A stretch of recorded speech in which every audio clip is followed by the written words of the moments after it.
Good afternoon, everyone, and welcome to this General Purpose and Administration Committee meeting of Monday, October the 5th. And I'll ask everyone to observe a moment of silence.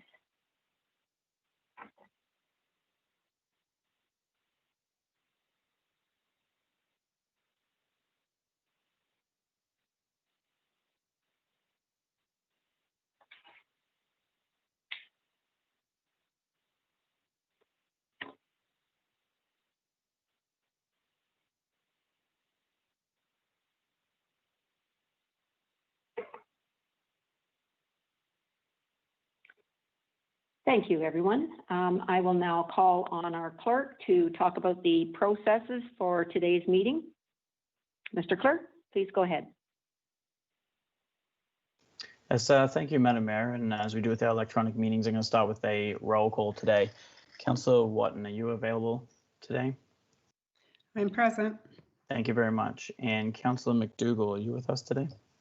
I'm present. Thank you very much. And Councillor Guido? Present. Councillor Ross?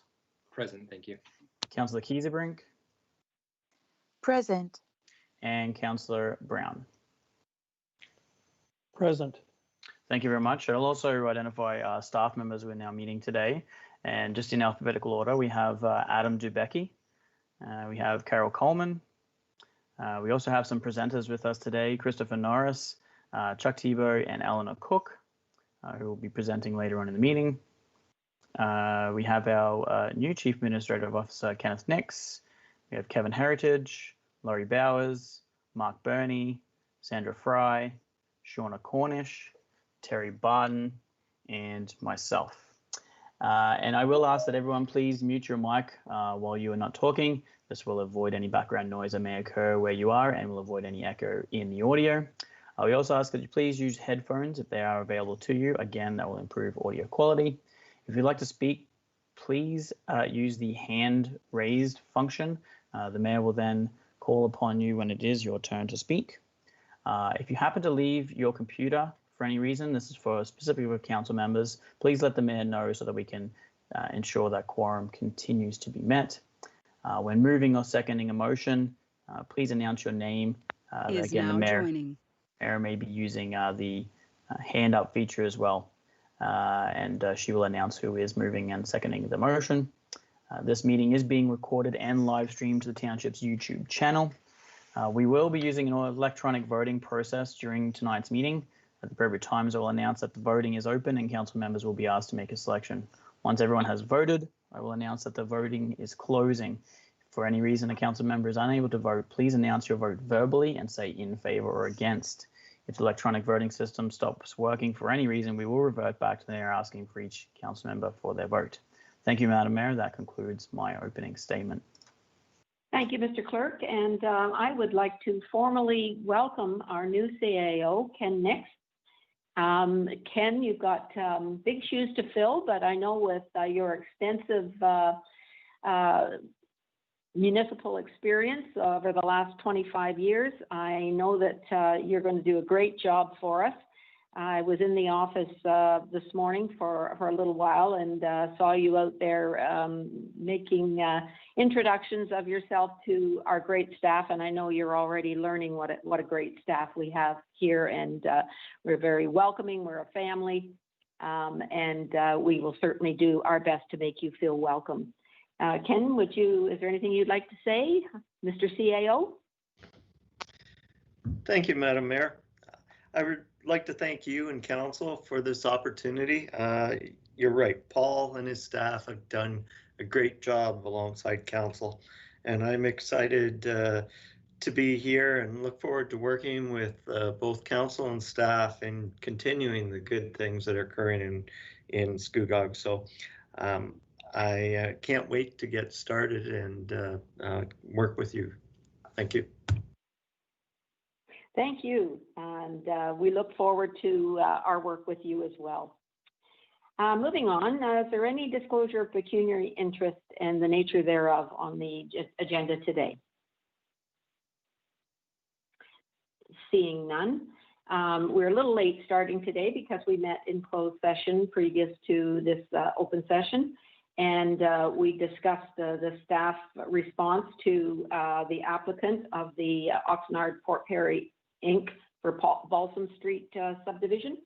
And we also accepted a resignation from our property standards, our committee of adjustment, and I'm looking for a mover, please, to appoint the new member of the committee of adjustment. Mover, please.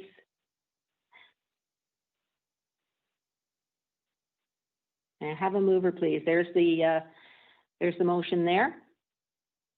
Madam Mayor, I have my hand up. It's Wilma. I see that now. Okay, Councillor Watton, seconded by Councillor McDougall. And Mr. Clerk, would you call the vote, please, on this? Madam Mayor, the voting is now open. Thank you.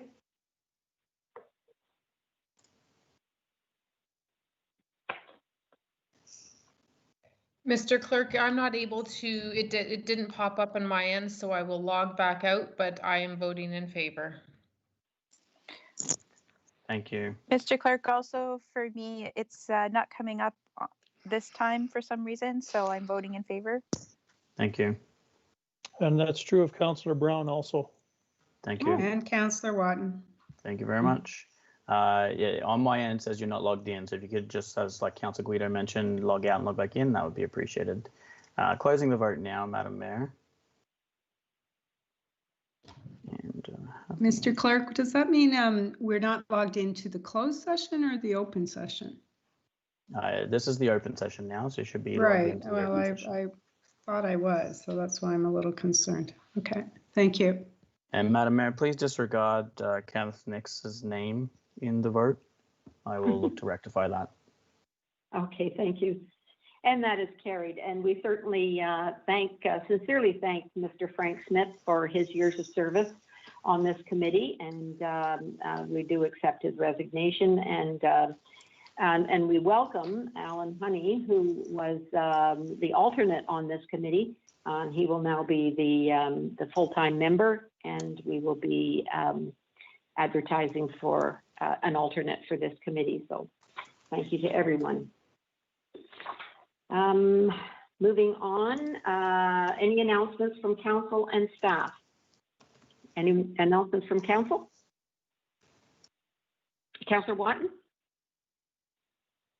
Sorry, I haven't, I'm still trying to figure out how to log in and log back out. I have nothing. Thank you. Okay. No announcements. Hello, Madam Mayor. Sorry, it's Councillor McDougall. Okay. Oh, there's your hand now. Okay, thank you. Please go ahead. Thank you, Madam Mayor. I just wanted to give a shout out to the compost giveaway that occurred on Saturday and the seedling giveaway. I heard it went very well. There was over 170 cars for which is usually a spring compost giveaway in the fall. So most people's planting season is over. They came and got compost. And I think there was over 150 seedlings given away as well. And several composters from the region were purchased. I heard it was a great event. So thank you to all that participated and came and supported. Yes, I was talking to a member of the community that's been there. He said it was quite busy. He was a very happy camper, and everybody's getting their gardens ready for spring. So that's good to hear. Any other announcements from council? Seeing none, are there any announcements from staff? And Chief Bernie, I think you have something for us today. Thank you, Mayor Drew. In fact, I do have a couple of items. First of all, I'd like to point out that it is Fire Prevention Week. It began yesterday, October 4th, and runs through until October 10th. The theme this year for Fire Prevention Week is Serve Up Fire Safety in the Kitchen. Some quick facts for you as to why this theme. Cooking is the leading cause of home fires in Ontario. And cooking is the second leading cause of fatal home fires in Ontario. Some simple steps that each and every one of us could practice to avoid such a tragedy in our homes includes always staying in the kitchen while you're cooking. Keep a proper fitting lid near your stove. Keep anything that burns a safe distance from your stove, and cook responsibly. Responsibly means if you've consumed alcohol or otherwise, perhaps you shouldn't be cooking. Wear tight-fitted clothing or roll up your sleeves. Keep young people at least a meter away from the stove. And if you burn yourself while cooking, run the burn under cold water for at least 3 to 5 minutes. Making small changes to safety and fire safety can make a big difference in protecting you and your family. And I encourage everybody to practice safe kitchen cooking, not only this week, but from here forward.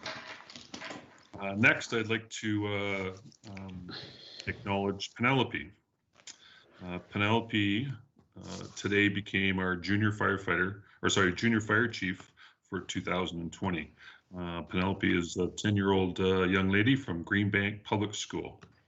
In winning the contest, she wrote an essay that illustrated her knowledge and understanding of some key fire safety messages that included, goes right along with this year's theme, cooking responsibly, what to do if you hear the smoke alarm, maintaining working smoke alarms in your home, and never charging electronics on beds or other furniture that could combust.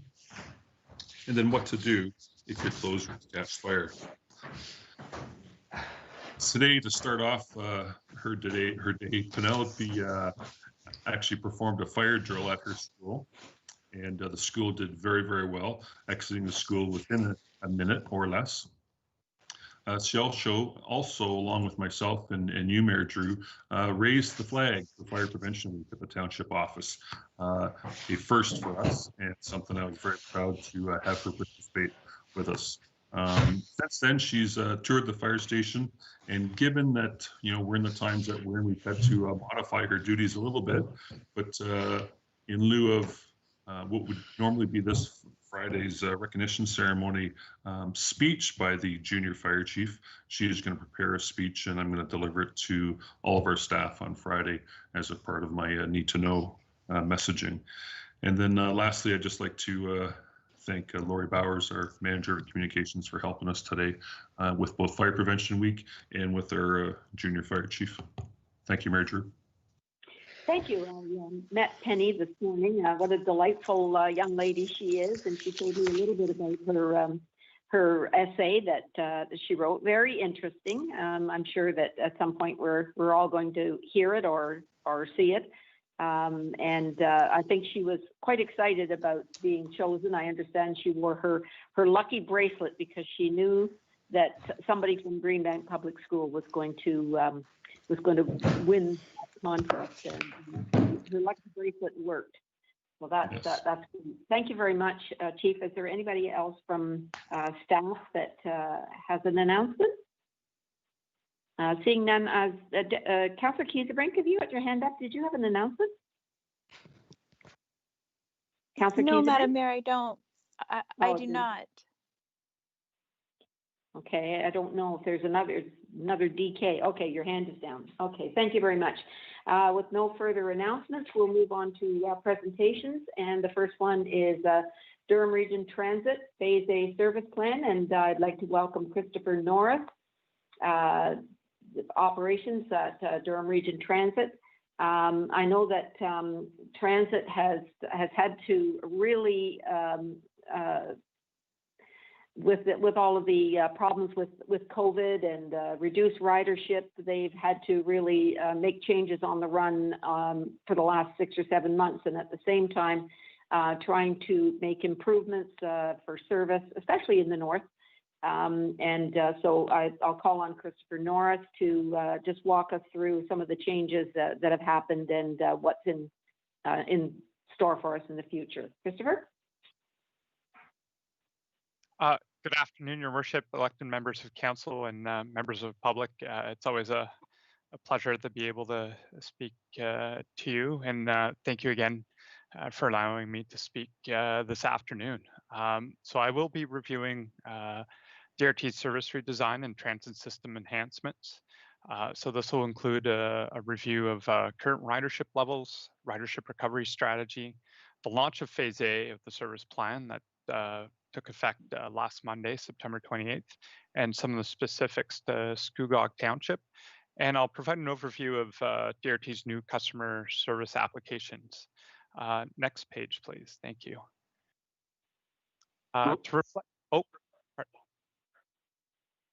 To reflect the changing demand due to COVID-19, DRT adjusted its service on March 23rd and again on June 8th. Ridership currently sits at 33% of 2019 levels. The graph before you illustrates how the travel patterns have changed. Gone are the typical weekday morning and afternoon peak periods. There's also been significant reduction in customers connecting to GO train and bus services, and much lower travel to Durham College, Ontario Tech University, and Trent. These two markets combined represent half of the normal daily boardings on DRT services. DRT expects the current travel patterns to continue into the foreseeable future, as it may take 12 to 18 months for these markets to fully recover. DRT is holding bi-weekly conversations with post-secondary institutions, is maintaining contact with Durham Student Transportation Services and peers at Metrolinx, TTC YRT, and Brampton Transit. Next slide, please. The ridership recovery strategy is made up of several initiatives to increase ridership to pre-COVID levels. These are multi-phase service plan that launches services strategically to align with customer demand, investigating and launching transit priority infrastructure, such as bus lanes to decrease transit travel times, and undertaking market survey on customers' anticipated future travel habits as we exit the pandemic. So I'll be providing you with an overview of the first phase of the service plan that was launched last Monday. So it builds on service matched to demand, ensuring access to transit for all residents, 15-minute service on busy corridors, on-demand transit where demand is low. We'll also be going through the new customer tools that we've launched as well. Next slide, please. So the Phase A of the service plan was launched on Monday, September 28th. The frequent grid network operates every 30 minutes or better and carries 90% of our current ridership. These routes are accessible to 80% of the homes within a 10-minute walking distance. Our enhanced on-demand service is now available in areas where ridership is lowest, including new residential commercial areas, and those areas where routes had been canceled this past June. We've enabled a weekly framework to monitor demand throughout the transit network. So this will ensure that sufficient capacity is deployed on busy routes and that bus routes can be launched where ridership increases in those on-demand areas. Next slide, please. Before you is a simplified map of the new Phase A transit network, which provides access to transit service throughout the region. In the upper top right, you'll see a bit about the Port Perry routing on our Route 905. So the thick orange lines are frequent network, so 15 minutes or better Monday to Friday. And the thinner orange lines are 30 minutes at all times. The orange zones are the on-demand service that's now available all day, 7 days per week in the urban area. And next slide, please. So we now have, as part of the Phase A service plan, we do have a new enhanced on-demand, and it's available throughout the region, so urban and rural. So this service delivery models permitted us to maintain and expand access to transit services while managing fiscal challenges brought on by COVID. We've also expanded its reach into new residential business areas prior to minimum density targets being met. So we can establish transit habits from the beginning and avoid families having to purchase a second car. The on-demand network operates as an extension of bus routes, so you can book trips as close as 15 minutes before your trip. So gone's that 2-hour booking window that we had before that. DRT fares still apply. A DRT ProMaster or contracted service sedan or van provides the ride. In our rural areas, our hours of service are weekdays 6 a.m. to midnight and weekends 7 a.m. to 9 p.m. And you can book either using our new application, DRT On Demand, or you can book yourself, or you can always call us at 1-866-247-0055, and customer service agent will walk you through. I'd invite you to go to slide 12, which is our transit mobility in rural areas, please.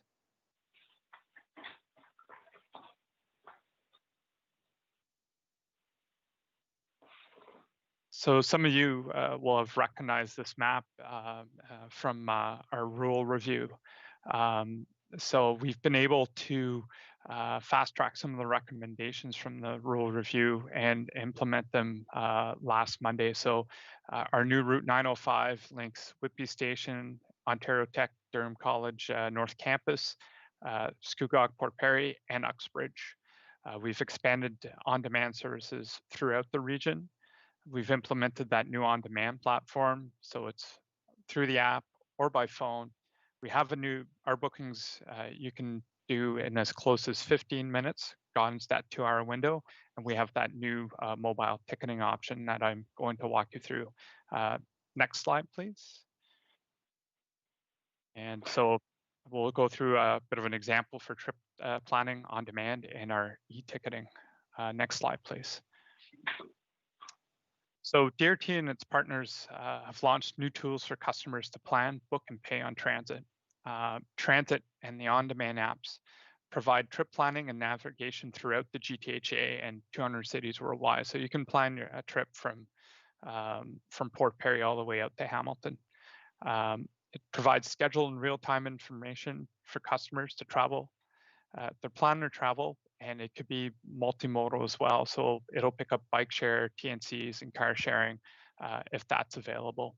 Unique to DRT is that we're able to integrate trip planning with our on-demand service, and that'll create that multimodal trip, including with Go Transits. Our e-ticketing platform that we launched in late August provides a mobile ticketing solution for those that can't use or leverage our Presto cards, and provides single ride fares that are valid for 2 hours or monthly passes. And you do not require a data plan for this to work for you, as you can preload those through your Wi-Fi network and use them and activate them as you ride as well. Next slide, please. So a bit of an example of how trip planning occurs with this app. So you can enter in the application transit, you can enter your departure location, your arrival location, and desired departure time or arrival. It doesn't have to be instantaneous. You can pre-plan your departure or arrival times. It'll present to you a number of trip options, as you see on the left, and your integrated on-demand trip will be at the bottom. As you select that, it'll provide you with a bit of a map of what your trip's going to be looking like, but also a step-by-step walkthrough of what your trip details are, where you can request your on-demand trip as required. Next slide, please. So with the e-ticketing coming online, we now offer 2 contactless fare payment options. Both provide convenient fare payments for customers traveling on DRT. Presto's e-ticketing solution provides all regular DRT fares through a simple application that can be activated anywhere. Our specific fare programs, such as the Y10 that's targeted to youth, and our TAP programs continue to be on Presto card only. Next slide, please. And finally, communication is key to what we do to keep our customers and residents informed. The region's corporate communication office deployed a full complement of tactics to create awareness of those changes that took effect on the September 28th. In addition to stop level and bus advisories, local print, radio, and TV partners were leveraged to reach Durham residents. Targeted social media messaging, including paid advertising, provided the opportunity to engage with residents and create awareness. New digital packages were shared with local area municipalities to increase reach. In addition to the communications to date, ongoing communication throughout the fall is planned to keep residents and customers informed. That concludes my presentation today. Thank you very much for your time, and happy to answer any questions that you may have.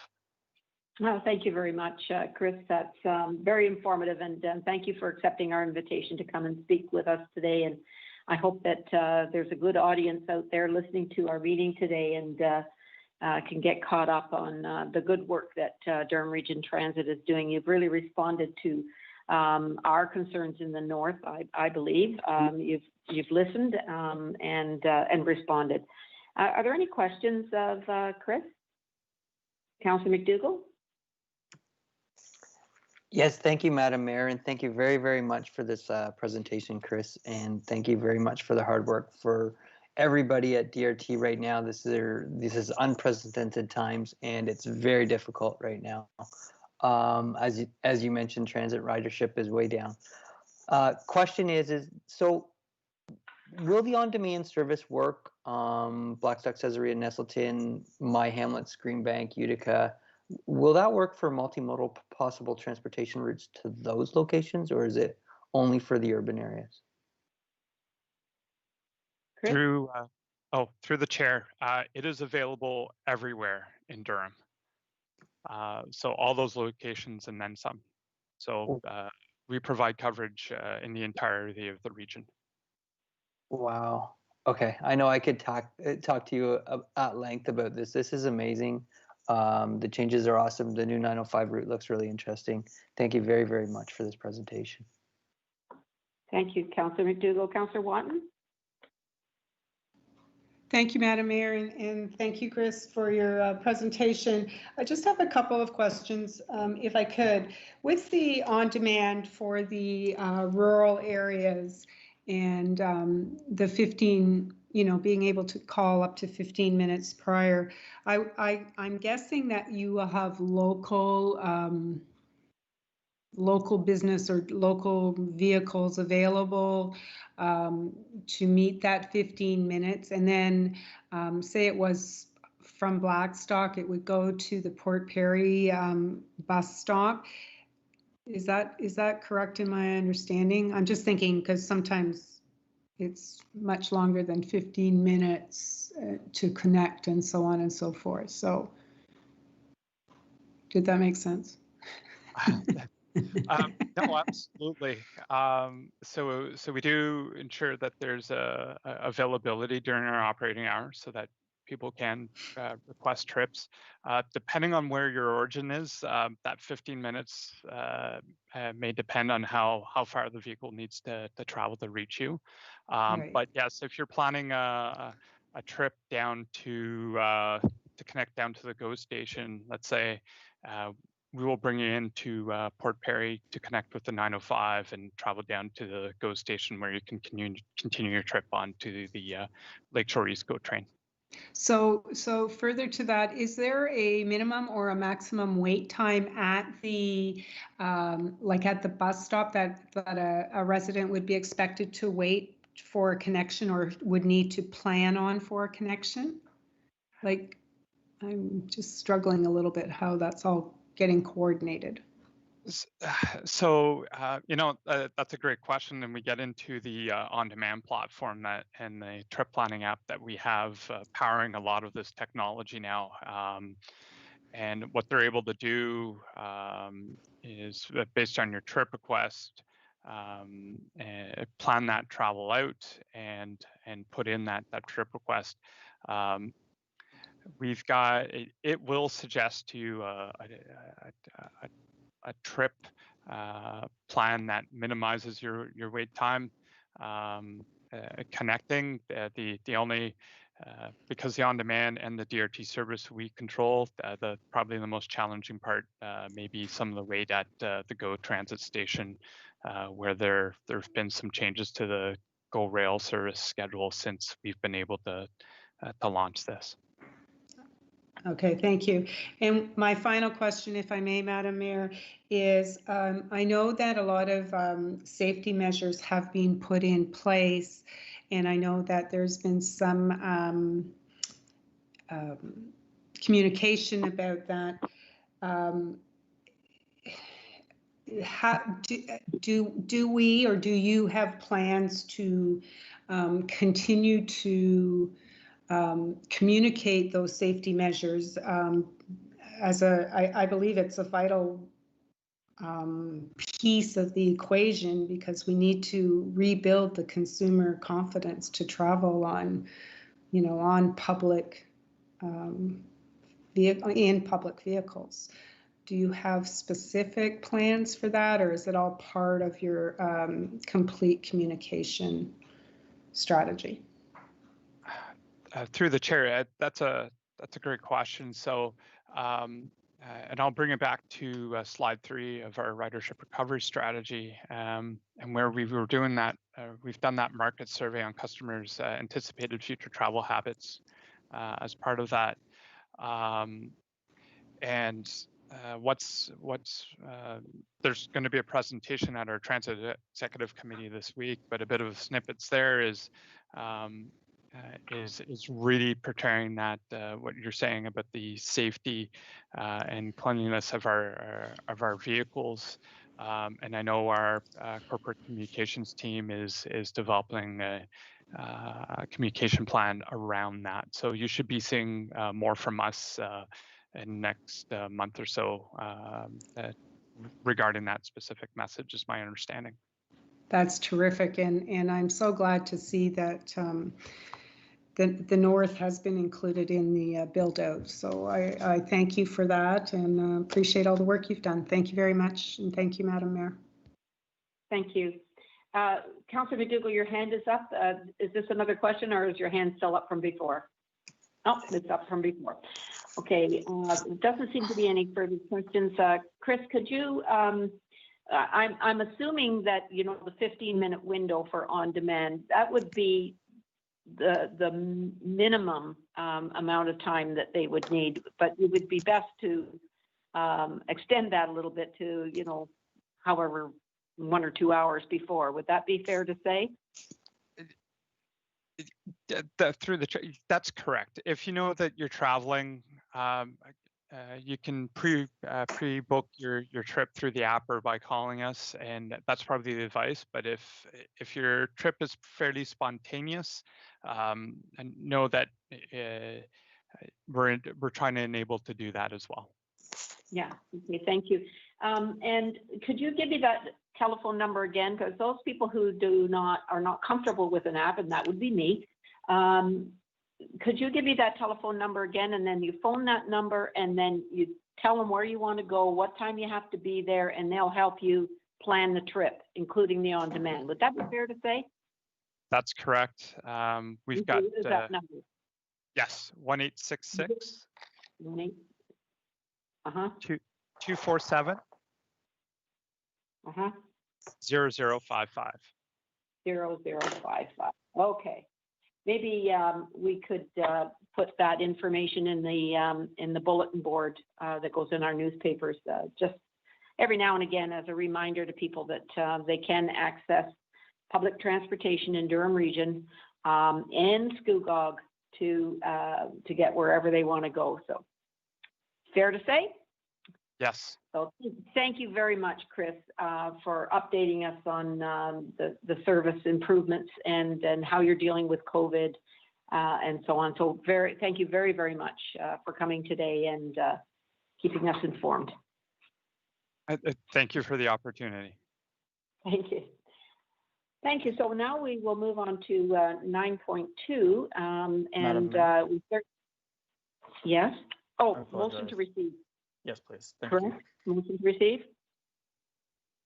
Yes, please. Thank Councillor Walton, Councillor Watton, Councillor Keys-Brink. All those in favor. Are you going to call the vote, Mr. Clerk, or I see hands up here, so I think we're okay. The voting is open, Madam Mayor, and I do have some councillors submitting their vote. Okay, thank you. Just Councillor Ross, are you able to submit a vote? In favor, thank you. Just getting it back Okay. online. Yeah, no problem. I'll just vote in favor for Councillor Ross there and close the vote, Madam Mayor. It should be on screen now. Nope, not yet. It was carried, Madam Mayor. No one against. Okay, that is carried then. Thank you. 9.2 on page 30 of your agenda package.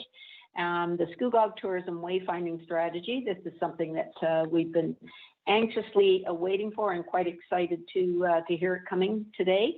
And I welcome Chuck Thibault he's the Executive Director of Central Counties Tourism. And we do appreciate all of the help that you give us, Chuck, and I'll welcome you and let's hear your delegation.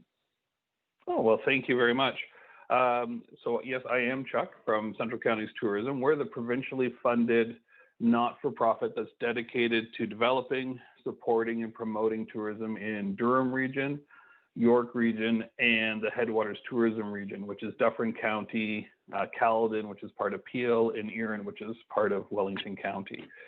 So this is something I'm pretty excited that we were asked to facilitate this wayfinding plan for the town of Scugog.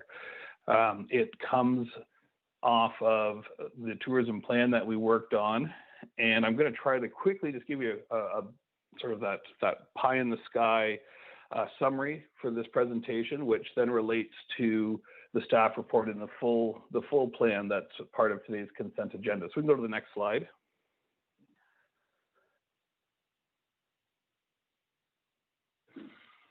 Maybe, there we go. So basically a tourism wayfinding plan is a means to get people to stop in your town. So there's, we want them to slow down and either stop that time or get intrigued enough that they choose their next time on the way through that they're actually going to take time to stop in the town. Let's go to the next slide, please. So we built out this program on based on the tourism plan. I'm not sure if, oh, there we go. So as part of that 3-year strategy, it was item number 3 from the tourism wayfinding, from the tourism plan. We identified the tourism, I'm not going to read it. So basically what we've done is we have figured out why do people want to stop. And if we go to the next slide, we can start to think about traffic patterns. What I love about this plan is that we had a great group of staff members and businesses and residents put this plan together. We can go to the next slide. This is your plan. And what they recognized is that people want to know different things at different times. If you're doing 80 kilometers an hour down one of the major highways, you want to know in a nutshell what there is to see and do in that town. And why do people want to stop? They want to stop because there's a cool waterfront, a great place to walk their dog, somewhere to go to the bathroom, somewhere to eat, somewhere to shop. And those are sort of the things that we were looking at when we were trying to determine how do we convince people to slow down and make that turn. Then once you get them to make the turn, then you need to direct them to what made them turn in the first place. So if it was the waterfront, we need to get them to the waterfront. And then we need to get them to parking. And then once they're at the parking, we need to tell them when they're standing still, all the great things there are to see and do in the towns and the different areas within the municipality. Let's go to the next slide. And keep in mind that these are all just mock-ups. There's nothing here that is we're saying that this is how we should, the look and the feel of them. You've got a phenomenal staff. You've got some great branding. And I think that it really needs to become yours when it comes to what the look and feel of the signs are. So what we came down to is doing a really awesome signature gateway sign. So the gateway sign is the huge welcome to, and there's an opportunity to do some digital signage, which also allows for messaging and unique messaging by season, unique messaging by festival, unique messaging, all sorts of different reasons for people to stop. And it could spark their interest if they are traveling through and hadn't planned on stopping. They say, oh, that sounds like something I want to come back to. And then as we talked about, you've got your downtown directional major signs, and those are the signs that are going to people who are the transient visitor and hadn't planned on stopping. It might get them to stop. Let's get to the next slide. And really, there's three types of visitors that we're trying to capture. And for the next couple of slides, and you can sort of just start scrolling through them every 15, 20 seconds, and I'll just chat. You've got three different types of people who we're trying to capture. One is a transient visitor, and a transient visitor is someone who is going to their cottage or going to Ottawa or coming from Ottawa or Peterborough, wherever the heck they're coming and going, and your township is the route that they choose to take, and they have no intention of stopping, and always drive by it and think that Highway 7A is downtown without even thinking that there's more to see and do, and that there's more to see and do on the island, and there's more to see and do up the road on, there's lots of different things. I'm just going to stop here for a second. There is already, we can go back one. There is already a proposed sign to go up to direct people up to Scugog Island, and I think that's phenomenal. And it's a partnership with the Island Community Association and the First Nations, and I really think that's we'd already identified that as being somewhere we should put one. So we'd like to work. We've been up there to talk, and we can work with them to ensure that we get more people going up that way as well. We can continue on. So we want to capture those transient people. The other people are the ones that are coming here for a specific purpose. They are coming for a hockey tournament, or they are coming because they've heard about the Temperance and Temptation route, and they are coming into town for one specific thing. And we want to make sure that as we drive people into those areas, that they find out all the other things there are to see and do within the community that they're staying in. And then finally, there's your visiting friends and relatives. Everyone's got people that are coming to visit, and often you'd say, okay, well, they want to go out and explore, and sometimes you're not going with them. So it's really cool for them to be able to find the things that they want to find, and also learn more about the town. It really gives an awesome sense of place. We can go off to the next slide. Yeah, so I'm not even sure what slide we're on. Let's go to the next one. And then we want to make sure that we get people into the proper parking. You'll notice that this group did a great job of suggesting that we also put a sign for where there's bike parking. And we are finding that, especially during this COVID period, the uptake in outdoor active transportation has been huge. And although you saw some of the effect from the last presentation, the active transportation is going up, and there's opportunities to attract people who are on the trails, to attract people who are cycling.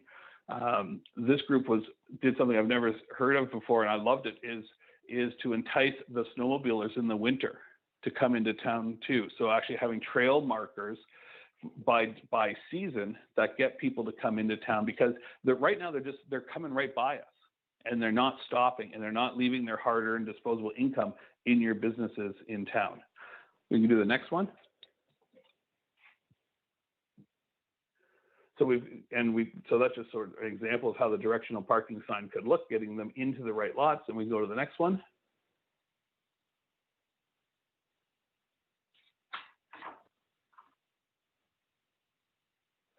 And then the idea of a marquee sign in the parking lots really makes sense, because it tells you where you are, and through a grid process can show all the other things that there are to see and do. The plan is a municipal plan. It doesn't outline or highlight individual businesses, because if a business goes under on a marquee sign, you've got to change out the entire sign. But what a properly designed marquee sign does is it allows for some revenue generation, because you could actually have sliders that come in either down the sides or at the bottom. If we go to the next slide, we can see one that does it for events. But you could also do it for businesses. and you can have the businesses purchase an advertisement space within those sliders to highlight the businesses that are near those parking lots. So that one just has an event slider down at the bottom as an example. But there's huge opportunity that the working group thought of in putting this plan together. And it was really, really fun to facilitate this process. I think we just have one more. That's probably the trail signs. Oh, the pedestrian signs first. So if we want to get right into the people walking around town, we can point out other things. And you'll notice that we've talked about sort of the big down to the small, and it really will be a phased approach. It'll take several years to get it all done, and we want to start with the big ones to capture the transient traffic, and then work our way down into these minutia ones that'll get people walking around town a bit more. And let's go to the next one. And that's just an example. And we can go to the next slide. I think we're almost done. I don't want to take up too much of your time.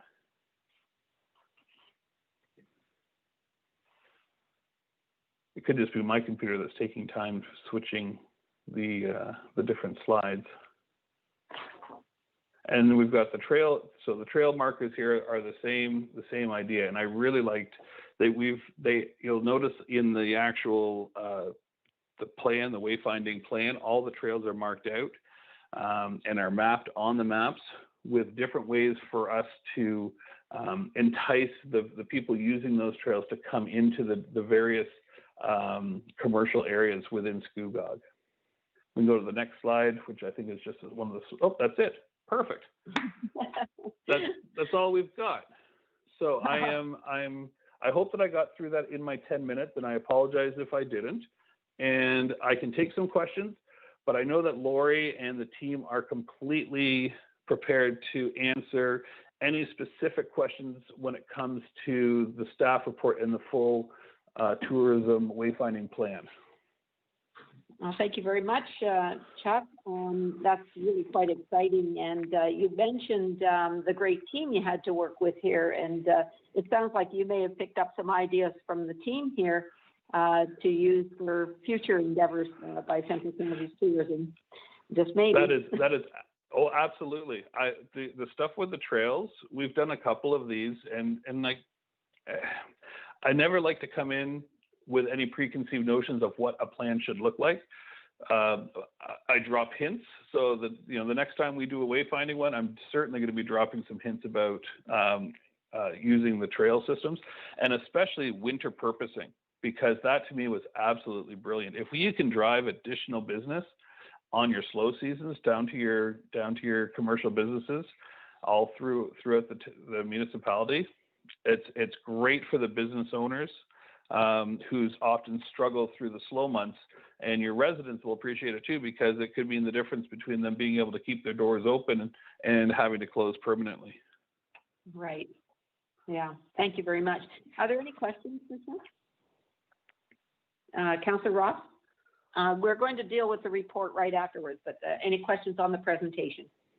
Councillor Ross? Thank you. Yes, thank you, Madam Mayor. I'll try to keep it on the presentation and not the report. Chuck, thanks so much for this. There's a lot of exciting things here. My questions are mainly on the upper level stuff. The signature gateway signs. I'm just wondering if you can give a quantitative value of how much impact the gateway signs have on tourism, and then also what do they provide residents? Well, they provide residents a great sense of place and pride, especially if they are done in a unique way. And having a digital sign that can have your branding, have your messaging, give reminders to both residents and transients about some of the upcoming events. It's a pretty powerful, I guess, a piece of corporate branding and information sharing when it's on the digital sign. If you're on the other gateway signs, I think if it's unique, if it's something different, it becomes fun. If you go to I think it's Port Stanley, which is south of Huntsville. And I used to go there when I was out at my my parents' cottage when I was younger. And you would drive into Port Stanley, and it would be the big port. Welcome to Port Stanley, home of 200 friendly people and one old grump, is what it said on the thing, which has stuck with me. I know where Port Stanley is. I remember it. And I did some research, and they do a contest every year to see who gets to be the old grump, right? So if you, we just finished one for Dufferin County, and there was a lot of batting around of ideas of what those marquee signs, the gateway signs should be, and it came really close to being Dufferin County, get lost. Right, with the double, mostly with the double meaning of they want you to get lost and explore the town, but it would be something that would remind you of it. The way that Scugog has put it together with the LED, Shelburne has an LED sign. They make money on it. Their festival and events are strong because of it, and I think that you've got a great opportunity with that one. Okay, great. Thanks, Chuck. Just, is there what is the measurable value that you can gain from these gateway signs? Like, I understand that there's community pride involved. I was involved with the talks from Scugog Island with it. I think I have to point out that the MSIFN have paid for entirely to have that sign up here. And a lot of it was, community pride, but, the signs aren't cheap. I'm really biting my tongue here to get into the digital stuff because I'm going to hold that for the report. But I understand there's the pride thing, but what is the measurable value here? There's a cost benefit analysis that needs to be done with this, and I'm just finding it. I'm not seeing the value behind the blue sky kind of value that there is. I guess when it comes to the actual gateways, the welcome to, it's a placeholder of where they are, so that if they see something they like, they know where they are, and it helps build your brand. If you want to have a town brand, you need to have the gateway signs. If you can value what that brand is, how much that's worth to your community, but having a place marker, a sense of place, a border is a very important thing. I don't know how much that drives economically, because you can't, unless you're asking everyone who comes in, why did you stop? But when it comes to the major directional signage, the minor directional signage, those have value in the number of extra turns, right, and the number of extra stops. But I think if you place value on the identity of your community, whatever that value is, that's the value of the gateway signs. Okay, great, thank you. Just two more questions here. One's in regards to the major signs, the 80-kilometer-hour kind of side of things. Our neighbors to the west of us, Uxbridge, have, in the last couple of years, have put up these types of signs that are seen in that, kind of speed zone as you're flying through town. What goes into identifying what needs to be on that sign? I find it, 80 kilometers an hour, and you see the sign, and there's a lot of information there that you need to take in without being distracted, and to understand what's happening. How is it that you can get the right balance? Because there's been a lot of comments that Uxbridge didn't get the right balance, and that there's too much information, and it's not there. So what's the key? The key is, and in this case, the group figured out the two or three things, the reasons why people are going to make that choice to stop. Especially if they're transient, they need a break from driving, so that the waterfront was identified as a good, the park, washrooms, eating and drinking. Those were the three majors, and the notion of using the international symbols or the Ontario symbols was something that they thought would be a good idea, because people would instantly recognize what it was that they were stopping for. So there was less distraction. Okay, great. Thank you. And finally, through you, Madam Mayor, The last one is, where's the bar set for what makes a sign and what doesn't? Every councillor here represents a different ward, and often we're very Port Perry centric. I understand that's the major tourism area, but there's a slide in here that shows people exiting or entering onto 7A from Blackstock, and I understand it's a mock-up sign, but it says turn left to head to Port Perry waterfront. But if you turn right, you're in Caesarea waterfront. So I'm just wondering how you identify where the cutoff is, what makes the list and what doesn't. And that was from the working group themselves, and you base it on what are the major drivers, right? If you liken it to you lead with your 10% so the rest of the 90% get extra business. If someone is coming, if the waterfront is what they love, the downtown gets more business. If the waterfront's what they love and it's busy, then the other waterfront, when they learn about it from the marquee signs in the parking lot, get more people to it. So you lead with your best, and when the tide rises, all the boats go up. I think I lost you there. Can you maybe just break that down a bit more? Okay. Tourism Toronto does not do a huge thing about the restaurants around the Rogers Centre, because that's not the driver. They promote the Rogers Centre, and when the Rogers Centre is full, all the restaurants get busy. So the group identified what they thought were the marquee landmark attractions and areas within Scugog as the things to do to drive people to in the first place.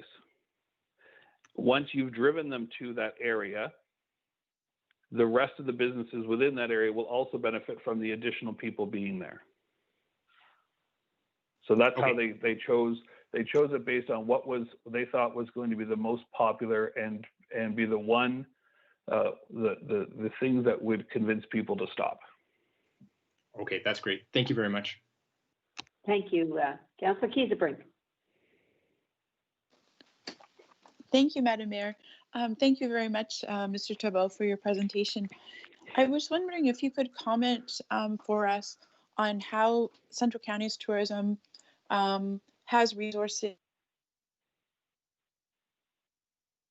for these wayfinding strategies, has resources to invest, and how that process works, how municipalities can access? Yes, we have a partnership fund. So we have a set amount of money that we utilize to leverage against other investments. Wayfinding and community tourism planning have been designated by staff and the board as a priority. And the reason for that is when we have municipalities that are investing in this, all the businesses within those municipalities, all the tourism related businesses benefit from it. So they are a priority. And so we match $1 for every $2 invested.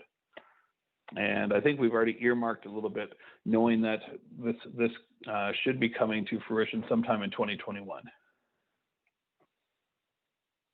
Thank you.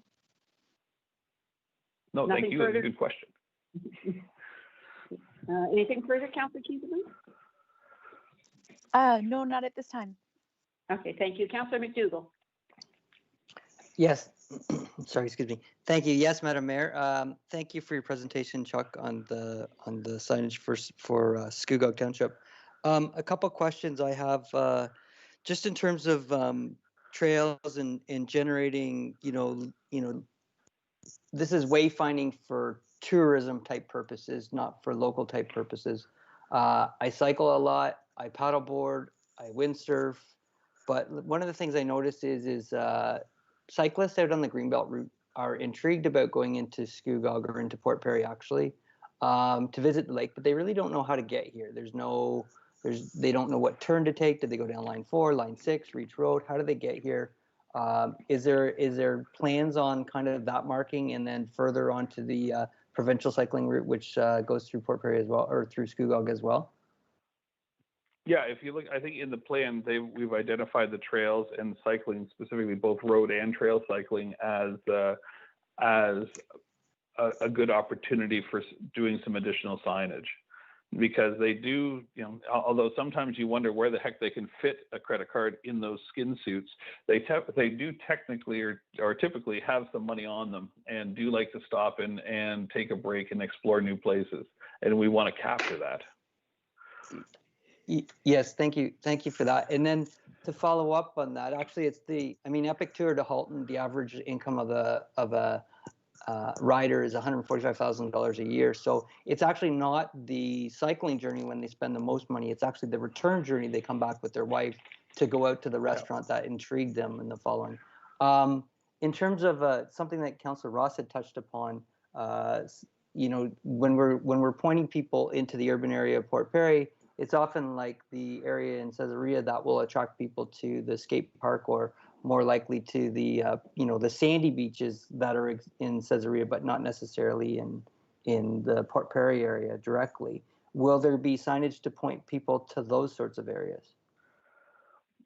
I am going to defer that to when you're talking to Lori, because the actual where we're going to put all of that is still up to the staff in the working group.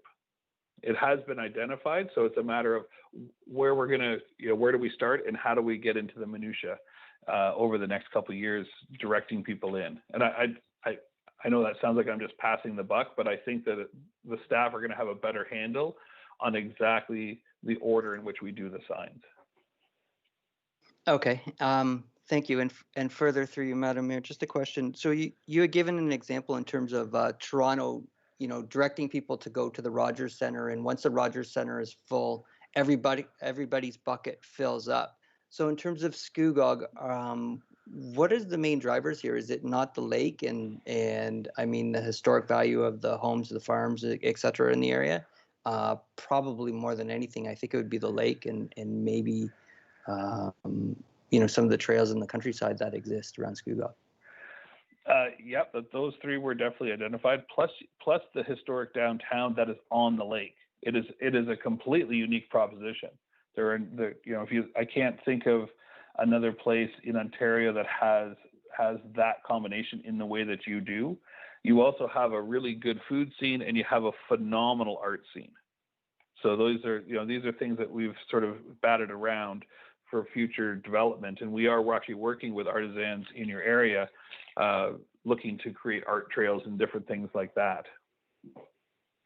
But yes, there is the surrounding areas and the island, and the First Nations. There's a ton of great reasons to come visit. Very good. Thank you very much for your presentation. Thank you. I'm looking now for, I don't have any further speakers, so I'm looking for a motion, please, to receive the delegation presentation.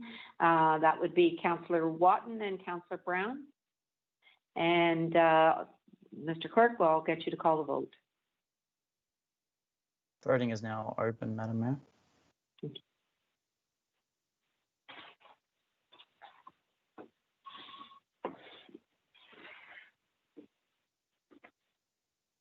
Seeing everyone voted, sorry, closing the vote now. And that carries unanimously. And with Council's indulgence, we'll move now to the report, which is on page 157 of your package. And there's a recommendation there. Could I have a mover, please, for the recommendation? Madam Mayor, it's Councillor Ross. I'd like to move this motion with a, excuse me, an exception. You want to make, okay, recommendation 1, 2, and 3, and 3A, B, and C. Do you have a D? No, pardon me. It would be move this motion, save and accept 3B as in Bravo. Okay, which is investigate cost estimates for the design, fabrication, and installation for a double-facing digital sign including base and casing, landscaping, and permit approvals by the Ministry of Transportation. You want to remove B. Correct. Okay, seconder? Wilma, are you seconding it? Or Councillor Watton, are you seconding it? No, sorry. You want to? Okay, I'm looking for a seconder. Madam Mayor, McDougall, Councillor McDougall, I'll second that. I see your hand, Councillor McDougall. To the motion, any questions, comments to the motion? Councillor Ross, did you want to elaborate on your pulling that B out of the motion?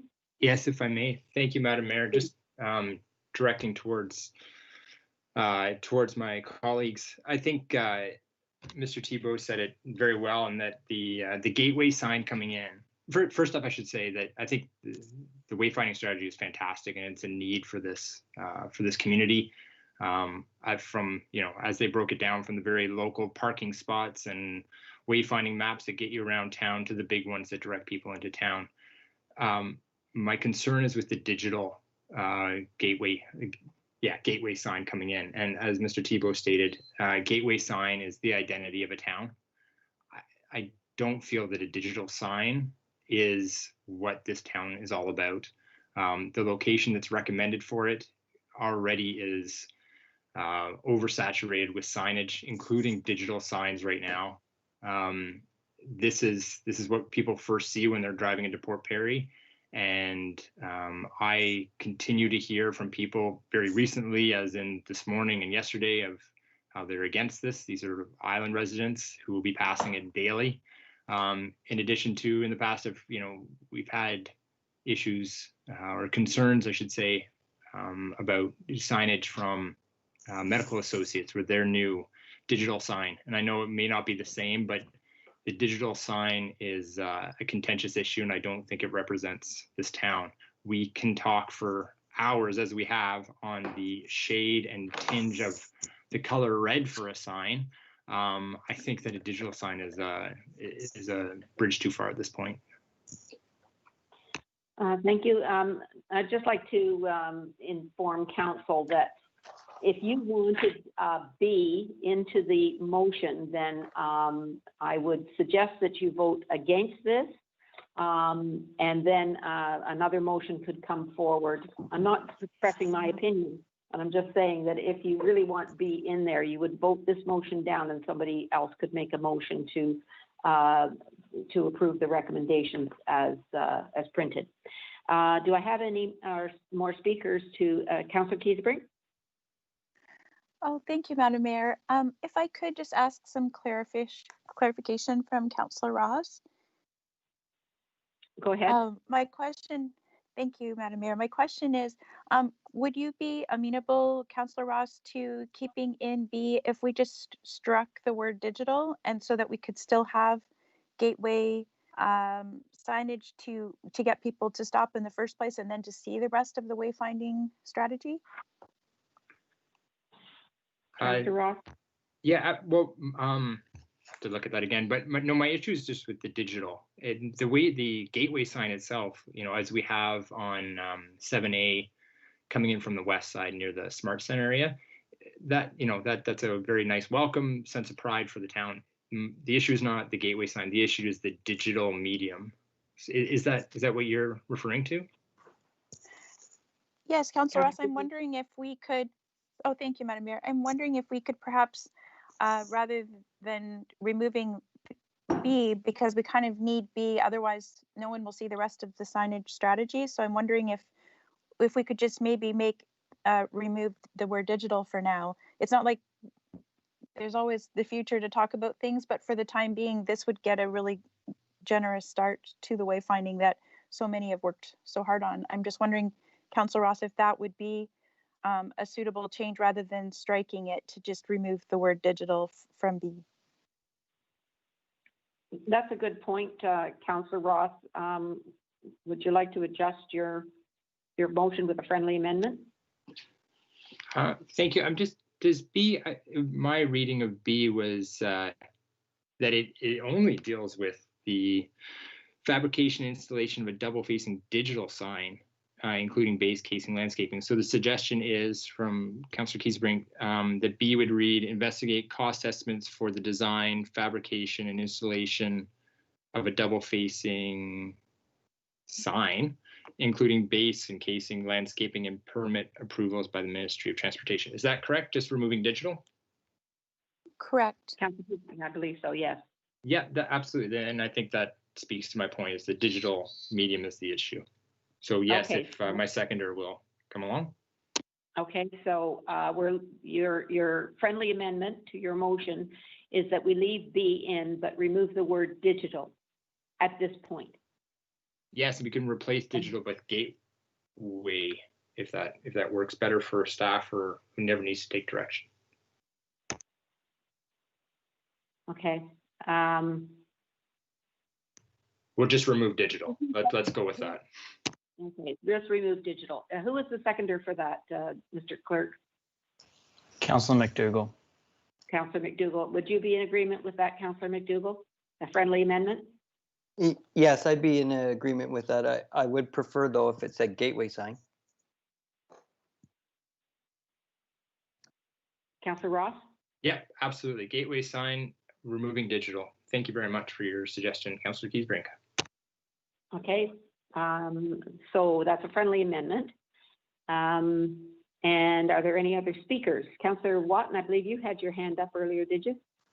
I do, Madam Mayor. Just if I could to, I guess to Lori or to Chuck if he's still on, the digital sign through the presentation, if we remove the digital part of it, then it just becomes a sign that would be what we have now that says welcome to Scugog. It does not allow for any immediate pulls to the transient person to pull into our town, such as join today our Winterfest or our ice hockey, or is that what the one of the purposes of what the digital sign would do as a gateway sign? Could I call on Ms. Bowers to answer that, please? Yes, ma'am. Thank you. Through you, Madam Mayor, to Councillor Watton. The gateway sign, the one that we know up at Walmart, for example, has that heritage feel to it. It has the pride of the community, of course. I'm sure we can all agree. It's a very nice sign. The lacking item for me as a resident is that it doesn't tell us much more than we are entering Welcome to Port Perry. So the hope of the digital portion of the project, and again, this is a very large plan that would be today asking in principle, and of course we would have to come back with these elements as we do cost all of the elements and come for approval. But in particular, the digital sign. When I first started to research and investigate this with the group, and we do need some further investigation and research with other communities, but the hope was that the casing would be in that heritage form with a digital sign, not similar to the ones that you see on the tall poles, but something low to the ground that you can see double-sided to capture that east-west commute on the weekends. That would indicate that you're entering Scugog, welcome to Port Perry, and exactly that. Canada Day, Rib Fest, and originally we even talked about emergency management messaging before COVID hit. So for example, unfortunately, if we had to put some kind of an emergency management message on there, a flood warning or fire, for example, there'd be a bevy of information that could exist on the sign, just even outside of tourism. And there would be a revenue stream potentially for the use of that digital component. I hope that answers your question. It does. Thank you very much. Thank you. Anything further, Councillor Watton?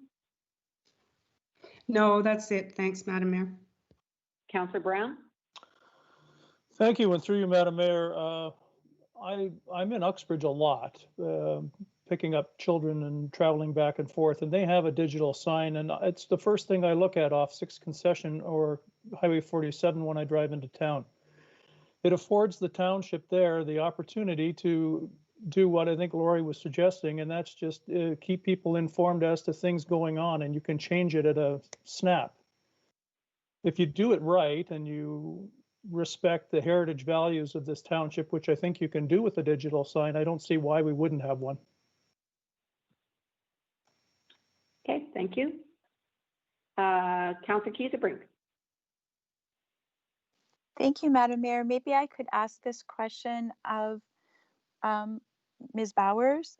With respect to the way this motion was presented to us, was the intention for this motion to be providing full endorsement, or was it the motion just to provide information of what the cost would be with the actual decision making and endorsement coming later? Through you, Madam Mayor, to Councillor Kiesebrink.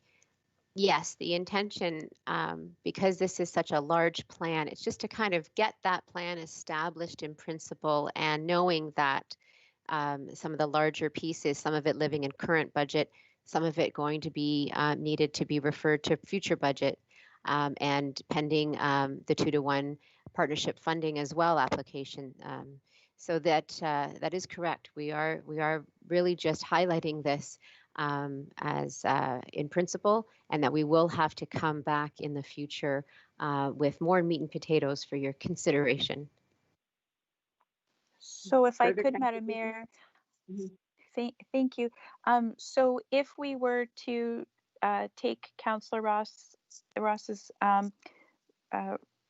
presentation of constituent concerns that the signage in our community not betray the heritage, but if we were to be able to potentially find a way to do both, to provide the immediacy of, you know, a festival or a fishing derby or something, and get those turnoffs, but at the same time to respect the heritage.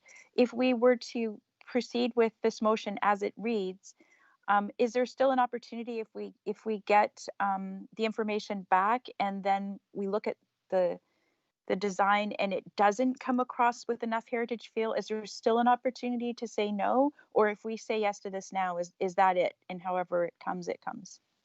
I would suggest we could, if we don't feel it has a heritage feel to it or enough of a heritage feel to it, we would send it back to tweak the design so that it would get where we wanted to be.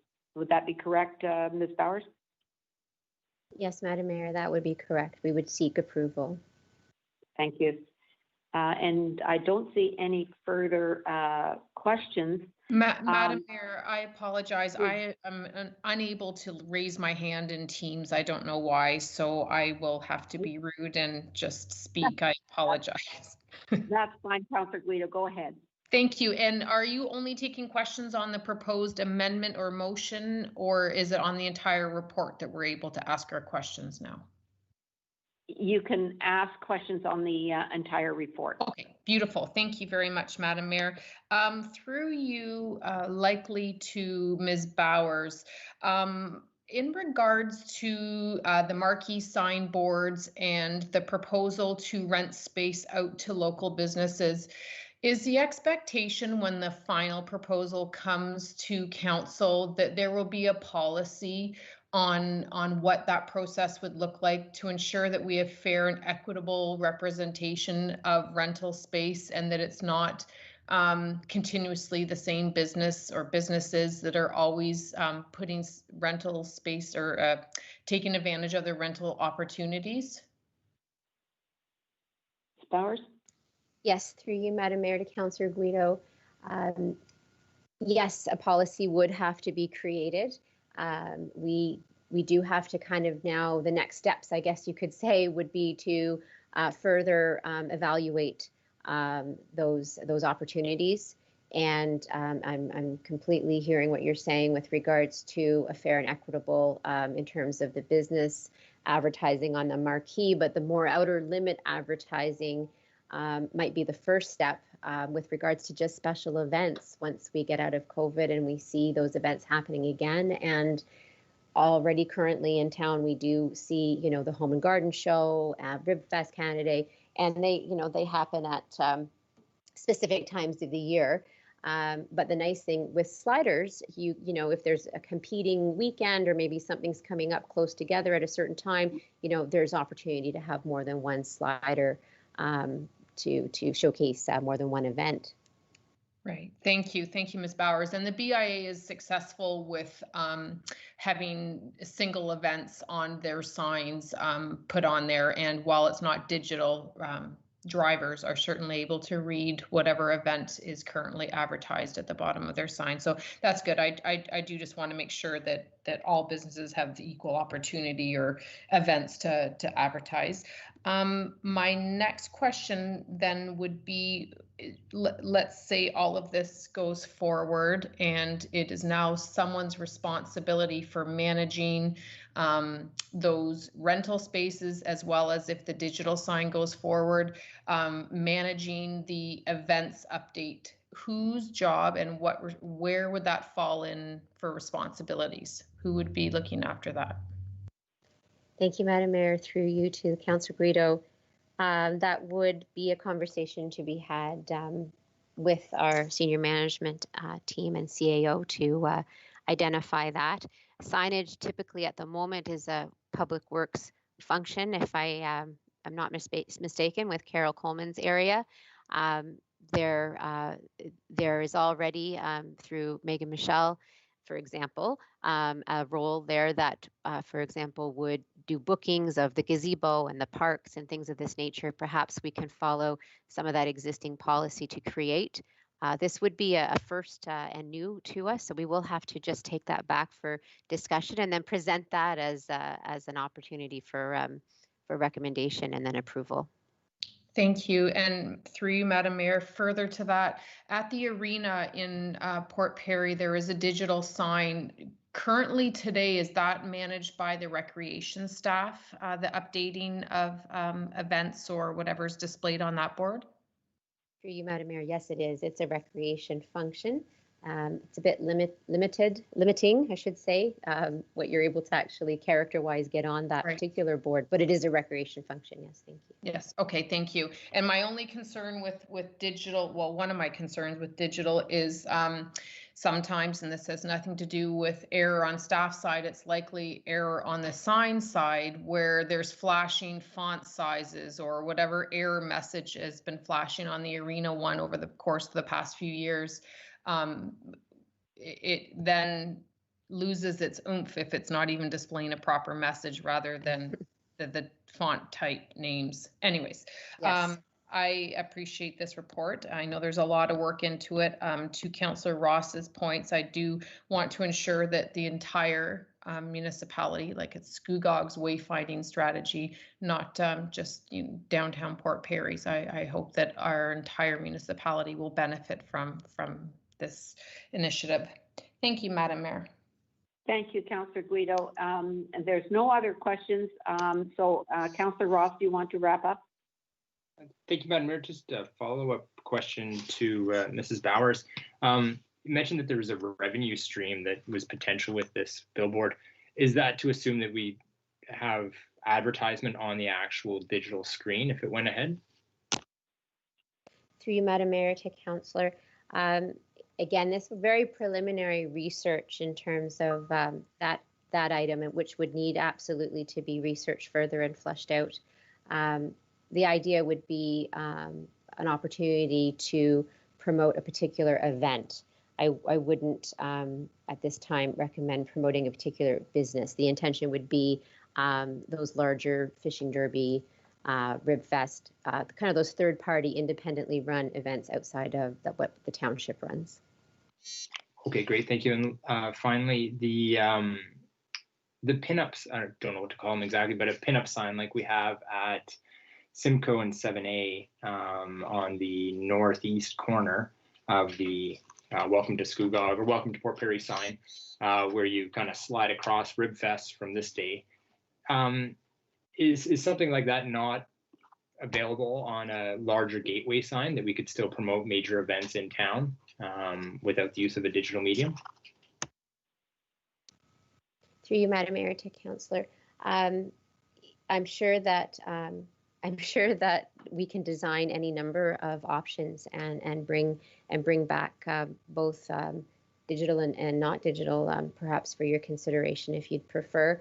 The sliders, those smaller ones, you know, they're the ones that you just mentioned near Simcoe, for example. In speaking with PP Print and some of the other folks in town that assist with those, you know, if they're a particular size, they're quite easy to install and take down. And something larger on a gateway when you're traveling, I know we have to consider the size of the font, and therefore, you know, it could impact how large that slider, if you will, is. But certainly, we can bring back a few different options. Okay, thank you, Madam Mayor. My only comment to that would be for the winter, especially the winter events. It would mean that somebody would have to go in a snow-filled ditch to change that slider. Yes, I but additional. Sorry, did you want to say? I'm so sorry, Madam Mayor. Yes, ma'am. I just wanted to add, actually, as I'm thinking, yes, it would be perhaps a little cumbersome to get into that area and physically put them in and out. But I just wanted to share in the preliminary research that I've done, and I believe it might have been Councillor Brown that mentioned it. We would control the digital wirelessly, remotely, if you will. So I could be updating the signs from my desktop here. And so sometimes things need to maybe be put in place quickly. I would have access to be able to do that quickly. Thank you. I have our clerk and then Councillor Brown. Mr. Clerk, go ahead. Oh, sorry, Madam Mayor. I'd much prefer if Councillor Brown went before me, if that's okay with you.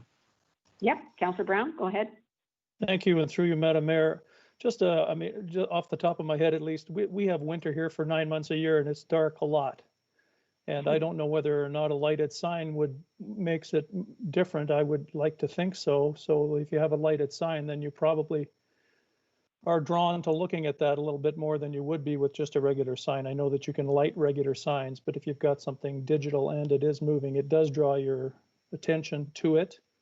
And I think in that respect, and I don't think it's about businesses being promoted, but the town being promoted. And again, I do think that I certainly think that's the way to go. I agree with the suggestion that we do that. I have a couple of other questions, though, if I may, to Ms. Bowers.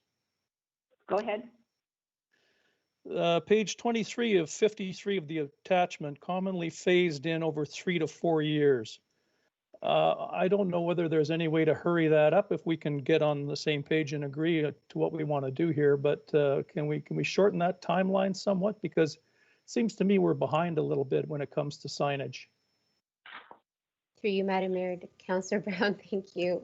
We will absolutely try to hurry that up a little bit. It really would be dependent on some of the design factors, particularly Heritage. I believe Heritage Committee has some guidelines that we, of course, would want to reference, some pricing and some design, some RFP work through Public Works, but and dependent, of course, on the 2-to-1 partnership funding from Central Counties. But as soon as we have, there are some very quick wins in the initial plan here that we can start to implement. And I didn't catch the last of what you said there, but I just want to, I noted that we gave a nod to the Mississaugas on the island signs. I would hope that we do that. They're such great partners of this township, as everyone knows. I would hope that we could do that with the signs that we are considering in whatever way is tasteful for the township going forward. And that's it. Thank you. Thank you. Do you wish to speak now, Mr. Clerk, or shall I recognize Councillor McDougall first? Madam Mayor, I would be happy to go last. Okay, thank you. Councillor McDougall. Yes, thank you, Madam Mayor. At this time, I don't think I have too many questions on the report. I spoke to the active transportation nature of a lot of the visitors that come to the township and what they might need and be interested in. What I was going to speak to was the heritage nature of the gateway sign that would be at 7A. I think a lot of the visitors to the township in Scugog in general and to the Port Perry town proper are coming here for the heritage value of the downtown and for the lack of backlit signs, digital signs that they see in the windows. So whatever goes on at the gateway signage at the 7A on the east entrance into the town of Port Perry, I hope fully that the Heritage Committee will be involved for their input, because I think their input onto the downtown signs has been very welcomed and has created an appealing downtown. As Mr. Thibault had said, you know, we have a very unique experience, and I certainly don't want us to ruin that with a digital sign that will always have a screen from the day you put it in that is behind in technology. And that's all I want to say. Thank you, Madam Mayor. I'll go to our clerk, but I do have a question on that. Would the Heritage Committee be involved? It's not in the Heritage District, and so I'm not sure if, I mean, we certainly welcome their opinion, but I don't know if it needs to happen. So could you comment on that, and then you have the floor. Yes, do it. Mr. Clerk? Oh, sorry, Madam Mayor, I apologize. Through you to council. Yeah, absolutely. I mean, we can provide or get advice from any of our committees that council sees fit, and I'm sure Ms. Bowers is writing that down right now to include them in a pass to see if they would like to comment on the sign. Okay, thank you. And you had your hand up for, you had a comment or? Yeah, Madam Mayor, just hearing the conversation from members of council and just on the resolution on the floor at the moment, the recommendation, it doesn't specifically say to not bring forward an example of a digital sign. And I believe that's the intent of that recommendation, is to investigate cost estimates for the design, fabrication, and so forth, of a sign. Removing the word digital and putting gateway doesn't say that council doesn't want to see an option for a digital sign. Further to that, in 2018, council did approve a capital budget item for a digital information sign.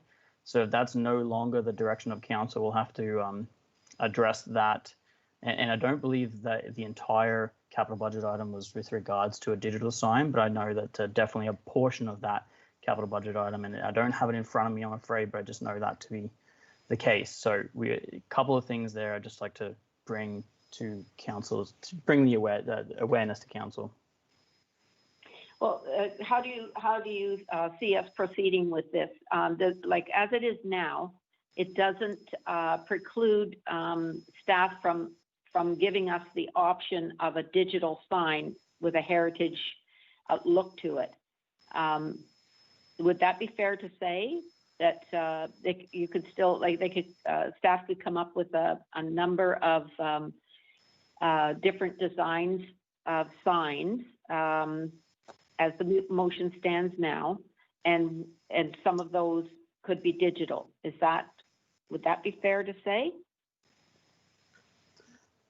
Through you, Madam Mayor, to council, that would be fair to say, especially with the capital budget item that has council approval for a digital information sign. That's obviously what staff have been sort of working on and planning for.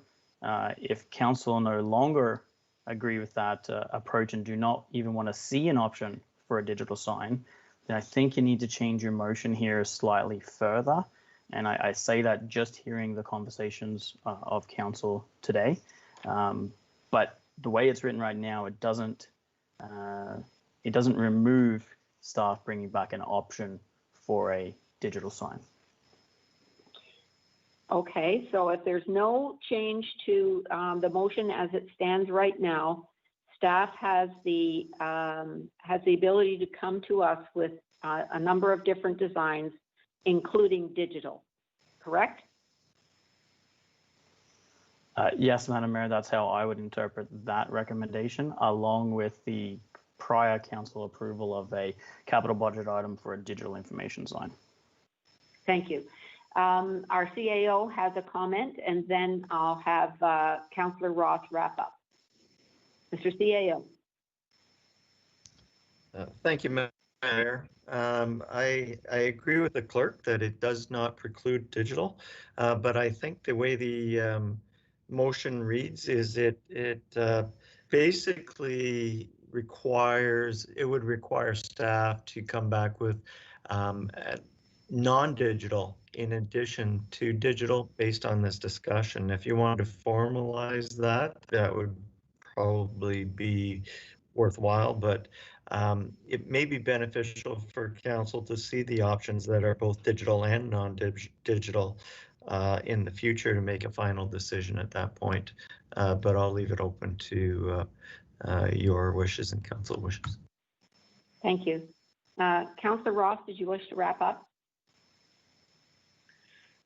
Thank you, Madam Mayor. I think the nature of my intention here is that a non-digital sign go up. I would hope that if this doesn't pass and a motion as it originally looked comes forward, then staff would present both towards council as it is. But the nature of what I'm asking for and the nature of the discussion is that a digital sign, and I'm not sure what a heritage digital sign looks like, but that a digital sign is not part of this going forward. So to amend the motion further, it would be to, instead of the word gateway sign, perhaps the word traditional gateway sign. Would that, the interpretation be understood then, Mr. CAO or Mr. Newman?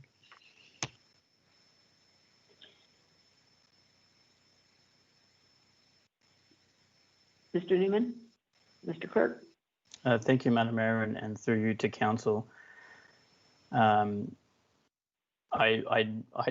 be honest, and I'm not sure what a traditional gateway sign is. So I would possibly go the other way and say, for double say, it's facing gateway sign, not to include a digital sign. But again, we'll have to look at that capital budget item because you've already got approval there for that item. So I'm just thinking off the top of my head, and I'll have referred possibly to the procedure bylaw as well, but having that approval already, and I'm hesitating just because I don't have the capital budget sheet in front of me, but you would need 2/3 to change that decision now because it's a prior approval of council and it's something that's changing now. Mr. Clerk, if we had a formal amendment, okay, the motion as it stands right now, what you've got up on there, if Councillor Ross were to make a formal amendment to not have a digital sign included in this, that would require a 2/3. I think it should be a formal amendment myself, to be perfectly clear. So the formal amendment would be that that the gateway sign be not a digital sign. However, that could be worded, because mine is a bit awkward. That amendment would have to be a 2/3 majority. Is that correct? Madam Mayor, I do like and agree with that approach. Is that okay. Yes, you put the formal amendment to the motion on the floor right now, that it not include a digital sign, and put that to a 2/3 vote. Yes, I do agree with that approach, Madam Mayor. Okay, thank you. Are you willing to do that, Councillor Ross? Yes, thank you very much. Okay, and do I have a seconder, please?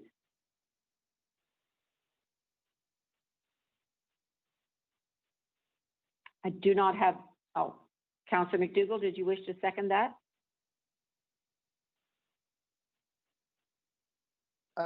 I will second that with hesitation. I kind of preferred the wording of the original motion. The original motion had it as a digital sign. But you're The ori- seconding, The original motion has it as a gateway sign.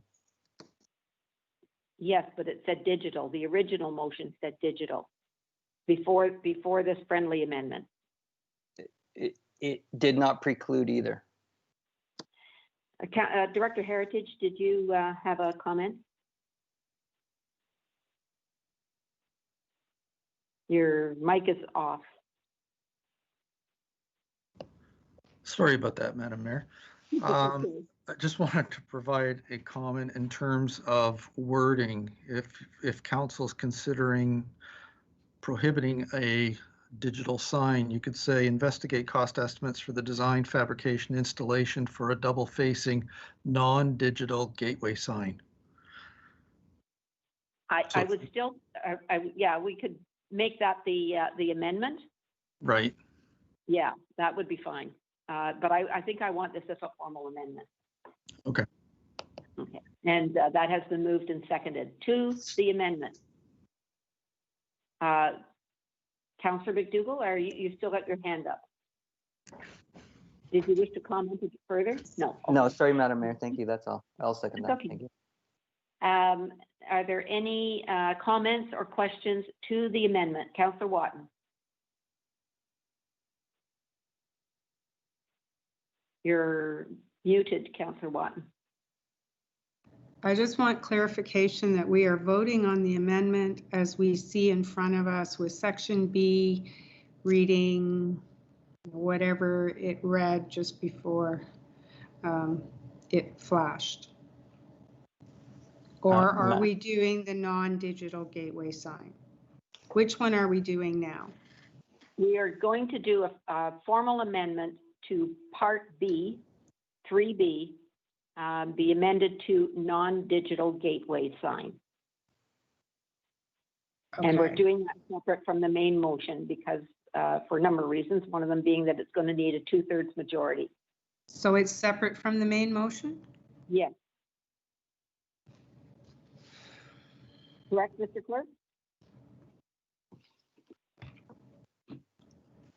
Yes, Madam Mayor, that's correct. So this being a change to previous direction of council would require a 2/3 majority vote to change. So yes, I've put it up on screen for you now that the amendment be to 3B, that it be a non-digital gateway sign, as Director Heritage indicated, I think is what the intention is. Is everybody clear on that? Pardon me, Madam Mayor, it's Councillor Ross. If I could just interject for a second. Please. I'm not clear. Councillor Ross, you wanted to say something? If I may, thank you. If I may, is it the budget item that's in question that has the clerk and yourself concerned that this needs to be a formal amendment? Is it identified within the budget item that it has to be a gateway sign? Because otherwise, I believe the budget item is far more vague than that. Madam Mayor, I can respond to that if you like. Yes, please, Mr. Clerk. Thank you, and through you to council. I would likely have to defer, but just looking at the report in the agenda this evening, it does mention that in 2018, council approved $50,000 for a digital information sign. So that is what I'm basing what I'm saying on right now. Like I said, I don't have the detail sheet in front of me, but the report does indicate that it was for a digital information sign. Further, Councillor Ross? I would just contest that a digital information sign, in my interpretation, is different than a digital gateway sign. Digital, or could be. That's very broad terms, and I'm not saying that we need to get rid of that budget item and that a digital information sign could be, part of the wayfinding strategy within the township itself. But it doesn't necessarily identify it as a gateway or a, something more specific. I'm going to suggest that that we move on and that staff find it in the capital budget so that we're very clear on what we're voting for and what's allowed, what doesn't need a 2/3 because of the wording that's in the budget. Would that be the way to go, Mr. Clerk?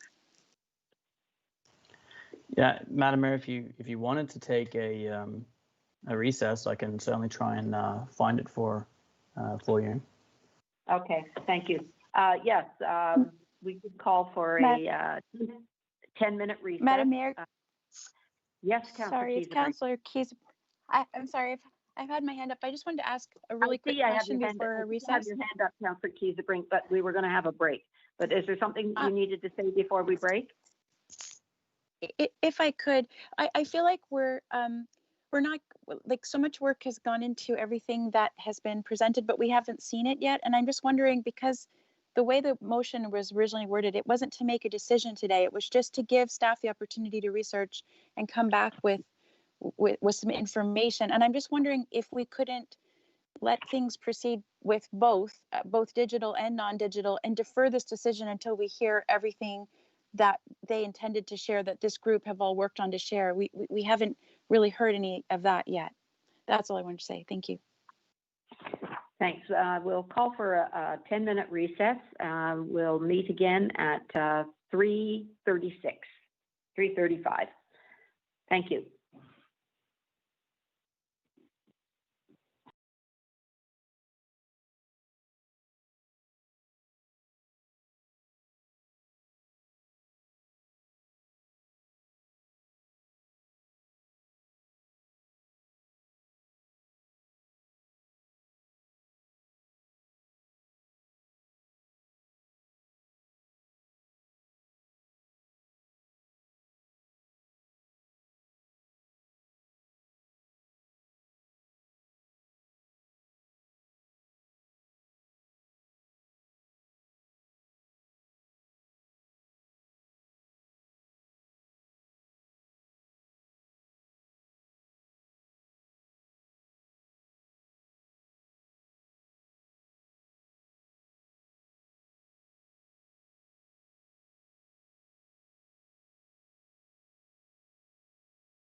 order. Do you want to call the roll?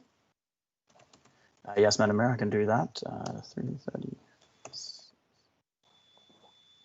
Councillor Watton, are you still with us? You back with us? Present.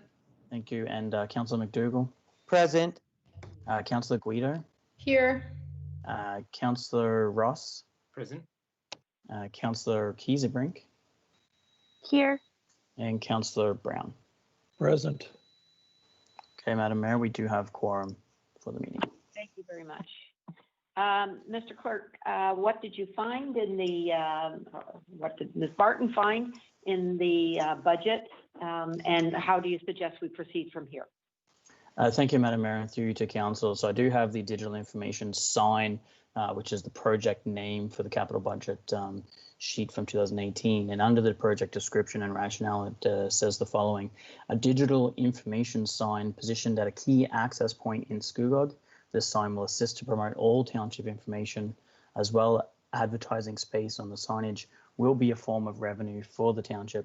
Information to be communicated includes, but not limited to, and I'll just briefly run through these: news, township run public events, fee for use to chamber, BIA, and other third parties that would like to promote local events, township recreation programs, facilities, road closures, service interruptions, emergency management messaging. So that is the description from the capital budget sheet. I believe the intention was always that this would be, whether you call it a gateway sign or an information sign, it was always intended to be that key access point that was identified in the report you saw today on Highway 7A. That was always the intention of that capital budget item. Thank you. So to proceed, we should have the formal amendment that you've got up there on the screen, that 3B be amended to read non-digital gateway sign. Is that the way we should proceed, Mr. Clerk? I would agree, Madam Mayor, that is an appropriate course to take. Having council previously approved this digital sign, if council no longer wants a digital sign, then yes, a change in that nature should be done this way. I agree. And it should be a 2/3 majority on this amendment. Yes, Madam Mayor, anytime council changes their mind on a decision previously approved, it would require a 2/3 majority vote to change that decision. Thank you. So, council, to the amendment, do I have anybody wish to speak?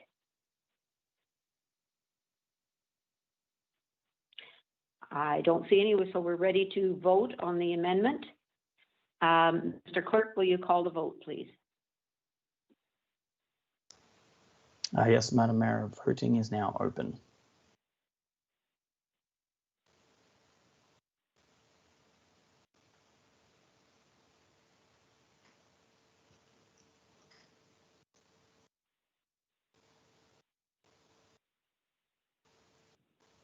Councillor Kiesebrink, are you able to submit a vote?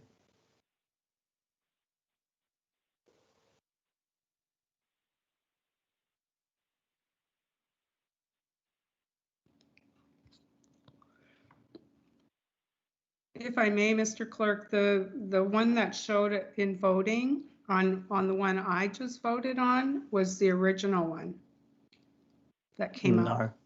No, it Yeah, wasn't. so you have, then I didn't vote the way I wanted to. Okay, what we're voting on is 3B be amended to. I know, but it didn't, my point is it didn't come up on the voting in progress. I can tell you that on my side of things, Madam Mayor, is the amendment was voted on by Councillor Watton. So okay, on the amendment, Councillor Watton, just let me know, did you want to vote for or against it? I guess that's the only way to clarify. I'm voting against the amendment. Okay, and that's how it's recorded here. And I'll close the vote, Madam Mayor, and you'll be able to see that. So we do not have a 2/3 majority, so we go back to the main motion. Thank you very much. And are there anybody have a question or comment on the main motion? Seeing none, can we open the vote, please? Sorry, Madam Mayor. Could we just put Who is Okay, this, please? Councillor Kiesebrink. Okay, are you not able to raise your hand here? Okay, go ahead. Go ahead. Councillor Kiesebrink? Thank you. Could we add a friendly amendment to state that we would like to have options to retain the heritage? It may not need an amendment. I think it's probably direction. Mr. Clerk, would that be just direction? Yeah, Madam Mayor, through you to Council and Ms. Bowers can obviously explain this better than I can, but I believe it's as simple as 3B, investigate cost amendments for the design, fabrication, installation, including base and casing, landscaping. What all of that is in reference to a heritage-looking sign. And Ms. Bowers, please correct me if I'm wrong, but I believe that's the intent of that 3B. Through you, Madam Mayor, to the clerk. Yes, that is the intention. And I just want to also assure Council that the Wayfinding Working Group included a member of Heritage Advisory Committee as part of the working group. So yes, the intention is that the base and casing would be, I know it's not the Heritage District area, but in the discussions of the group, that heritage will be top of mind in design. Okay. Okay, Councillor Kiesebrink? Thank you, okay Madam Mayor. take that information? Yes, thank you. Okay. Any other questions or comments to the main motion? Seeing none, Mr. Clerk, will you call the vote, please? Voting is open, Madam Mayor.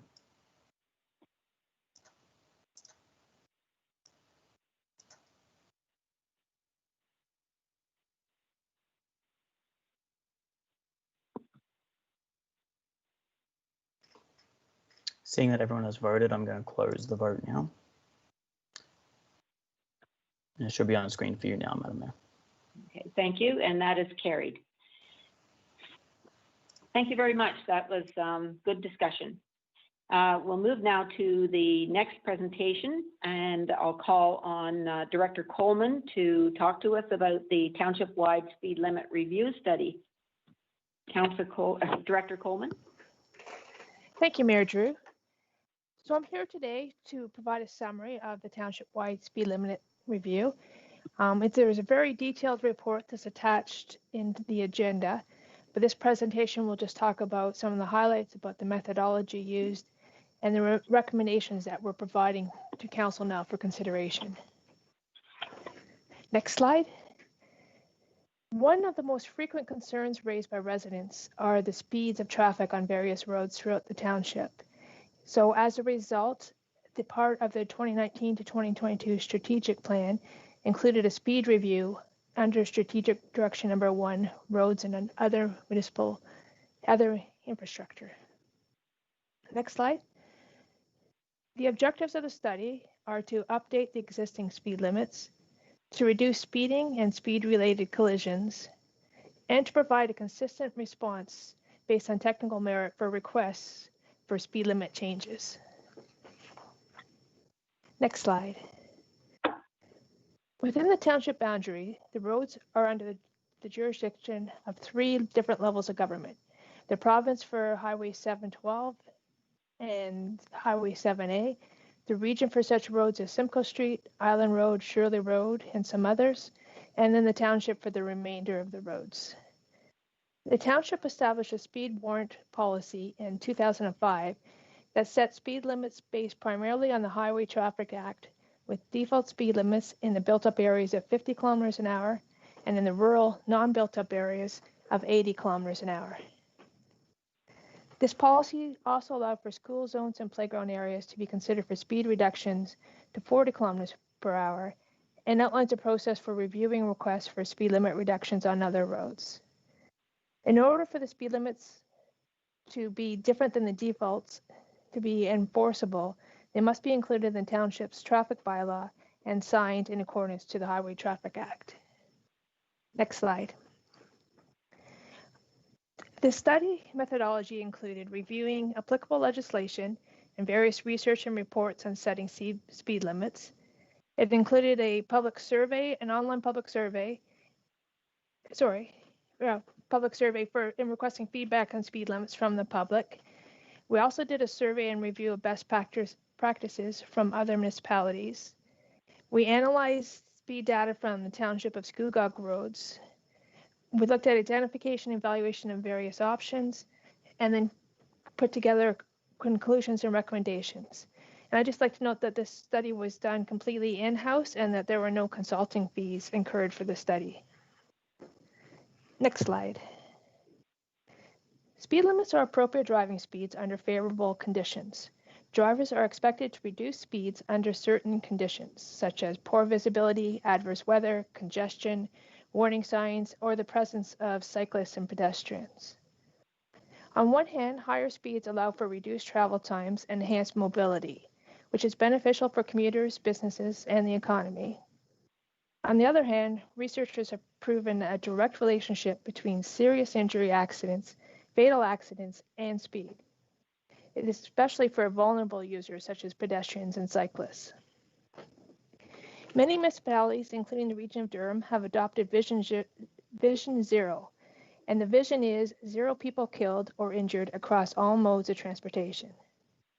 As part of Vision Zero, the region has developed a strategic road safety action plan, and it focuses on fatal and injury collision data and puts an emphasis on 8 areas. And one of these areas is aggressive driving and including speeding.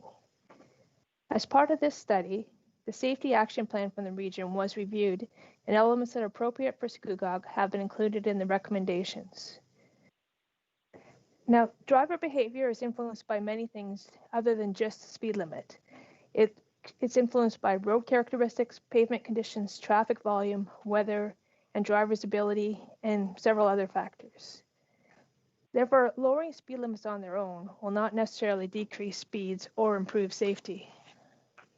Next slide. As I mentioned, a public survey was done. It was an online survey, and it was done in March of this year, and we received 414 responses. 61% of the respondents are concerned about speed. Some respondents did note concerns about lowering speed limits, such as safety due to different speeds of vehicles and aggressive behavior. 42% were generally in favor of leaving default speed limits, but reviewing roads on an individual basis. Community safety zones were part of the survey, and they were generally highly supported by the public. And when asked what methods the public would like to see to reduce speeds, the popular choices were radar speed boards, enforcement by police, community safety zones, and various traffic calming, such as speed humps. There was an open-ended question at the end of the survey, and we received, next slide. We received many different comments over a wide range of subjects, so you can read all the comments. They are attached to the report.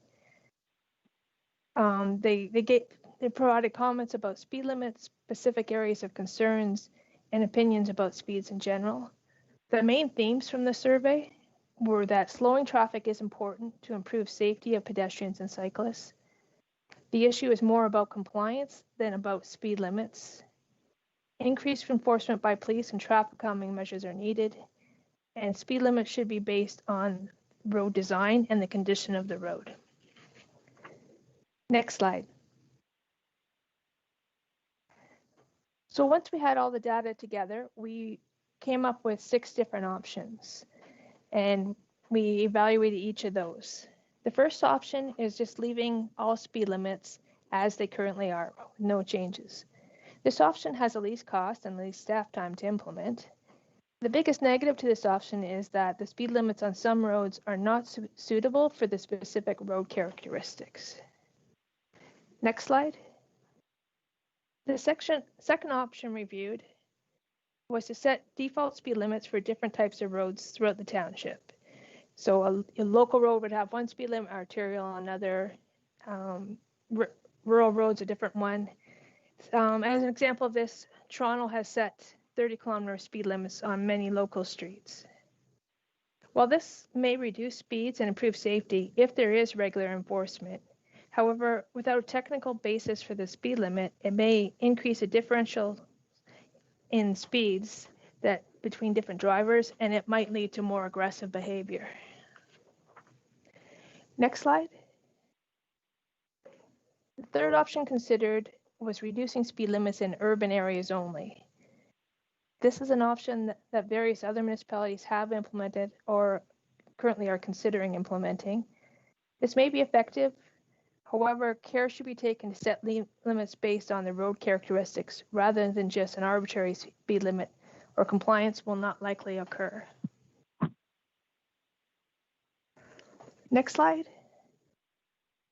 The fourth option was to set speed limits on individual roads based on the Canadian guidelines for establishing posted speed limits, published by the Transportation Association of Canada. And I'll refer to this as TAC as short form. This method is used by 73% of the municipalities surveyed. It uses a professional guideline that provides a defendable and consistent method for setting speed limits. This method uses road classification and characteristics to establish speed limits. And as I mentioned earlier, setting speed limits based on the road characteristics on an individual basis did receive high support from the public. Next slide. Option 5 was to set speed limits on individual roads based on what's known as the prevailing speed method. Prevailing speed is the speed at which 85% of motorists travel at or below. It's also referred to as the 85th percentile speed. This is a method used by 67% of municipalities surveyed. It also provides a defendable and consistent method for setting speed limits, and it uses road characteristics and current driving speeds to establish the speed limits. And this was sort of grouped together with the TAC method and asking in the public survey, and looking at roads on an individual basis was highly supported. Next slide. Option 6 was a combination of options 5 and 6, using both the TAC method and the prevailing speed to set the limits. So when we started doing evaluation of typical roads in the township, we found that the rural local roads generally resulted in a 60 kilometer per hour speed limit when it was put through the methodology from TAC. And when we looked at local roads in the urban areas, they generally came up as 50 kilometers per hour. As all the township rural roads are local roads in the official plan, if we use the TAC method, they would nearly all end up as 60 kilometer roads. To confirm whether TAC speed limits were appropriate, we also looked at the prevailing speeds. For the rural roads, the prevailing speeds varied from 50 kilometers an hour to 90 kilometers an hour. Staff felt that setting speed limits for rural roads at 60 kilometers was considered appropriate based on the prevailing speeds. For the local urban roads, the prevailing speeds generally varied from 40 to 50 kilometers per hour, and a default speed limit of 40 kilometers was considered appropriate. Therefore, staff are recommending using the TAC guidelines with consideration to prevailing speed. And if the prevailing speed is lower than the resultant TAC recommendation, then that may be used as a speed limit instead. So this option sets speed limits at credible limits that match the function and characteristics of the road to ensure good traffic flow and general speed limit compliance. However, the implementation will be fairly costly. I'll get to numbers in a minute. We'll need gateway signs for urban areas and road signs on all the rural areas. We could put gateway signs on all entrances into Scugog and say 60 kilometers an hour is the default, but I don't think on the rural roads there would be compliance unless those roads were individually signed. Next slide. So based on the findings of the study, staff are recommending to create a new establishing speed limit policy to replace the old policy. And this policy would create default speed limits, since the TAC guidelines and the prevailing speeds came to similar recommendations for different types of roads. So it would result in all rural Scugog roads being 60 kilometers an hour, urban arterial roads, which we have two of, King Street and Scugog Line 6 between Highway 712 and Highway 7A would be 60 kilometers an hour. Urban collectors would be 50 kilometers an hour, and these include Old Simcoe Road, Union Avenue, and Victoria Street. And all other urban roads are classified as local roads, so they would be 40 kilometers per hour. School zones would continue to be 40 kilometers an hour, and other roads could be considered on an individual basis if they had unique features. And the staff would undertake speed limit reviews for any requests for other roads using the TAC guidelines with consideration of prevailing speeds. If the prevailing speed was lower, it may be considered to set the speed limit. Now, next slide. As I mentioned earlier, speed limit compliance, that they're changing the speed limit does not necessarily mean people will change their speeds. So we'd like to implement a number of measures to help improve compliance with speed limits. The report includes several recommendations, including providing lawn signs for residents. There's an example on the slide here that came from the city of Windsor. We actually have some private initiative right now in the township. There's a few signs that have been put up, but this would provide a consistent sign throughout the township, and it would have the township logo on it. We also recommend implementing community safety zones, and these have the benefit of doubling speeding fines within those zones. We would start with placing community safety zones in front of elementary schools, and later we could expand that if we want to secondary schools, community centers, parks, daycare centers, senior residences. We don't want the entire urban area to be a community safety zone. It would take away from the effect. So we need to look at which ones we do in the future. So we're recommending to start with the elementary schools. The township currently does not have a traffic calming policy. We're recommending that one be established, and it would be used to provide a consistent approach to determine when traffic calming is warranted. It would establish community support in the area for traffic calming, and it would use a scoring system to rank projects for priority. We would also recommend installing curb warning signs at sharp turns to help slow traffic down in these areas. Next slide. Further recommendations for speed compliance include working with DRPS to target informants based on areas with significant speeding issues as determined through our traffic data and public feedback. As you're most likely aware, the region of Durham has started an automated speed enforcement program, but there's currently no locations in Scugog. So we would like to work with the region to try to bring some locations to Scugog. The town of Ajax has recently implemented their own program. Their staff report on September 14th shows that the cost to the municipality is expected to be about $150,000 to $300,000 a year. But there's a lot of assumptions. They don't know how much revenue will be generated and what the court costs will be and different things. So we can watch that Ajax, we can watch other municipalities that are implementing automated speed enforcement. And once they have more data and see, if it can break even, we can look at that as something Scugog could implement as well. And we should also participate in the region's anti-aggressive driving campaign. Next slide. So financial implications. We estimate that we need about 350 signs to be installed throughout the township. And as that would be a significant impact to our regular workload, we would hire a contracting firm to supply and install the signs. And we need a consultant to look at the whole township and map out exactly where all the signs need to go. And the estimated cost for all that is $95,000. And we're also looking at bringing traffic calming projects into the future capital budgets. we wouldn't be able to implement traffic calming everywhere in the township quickly. This is typically done 1 or 2 roads a year at a time so that it can be managed financially. And that comes to the end of my presentation, and I'm happy to take any questions that you have.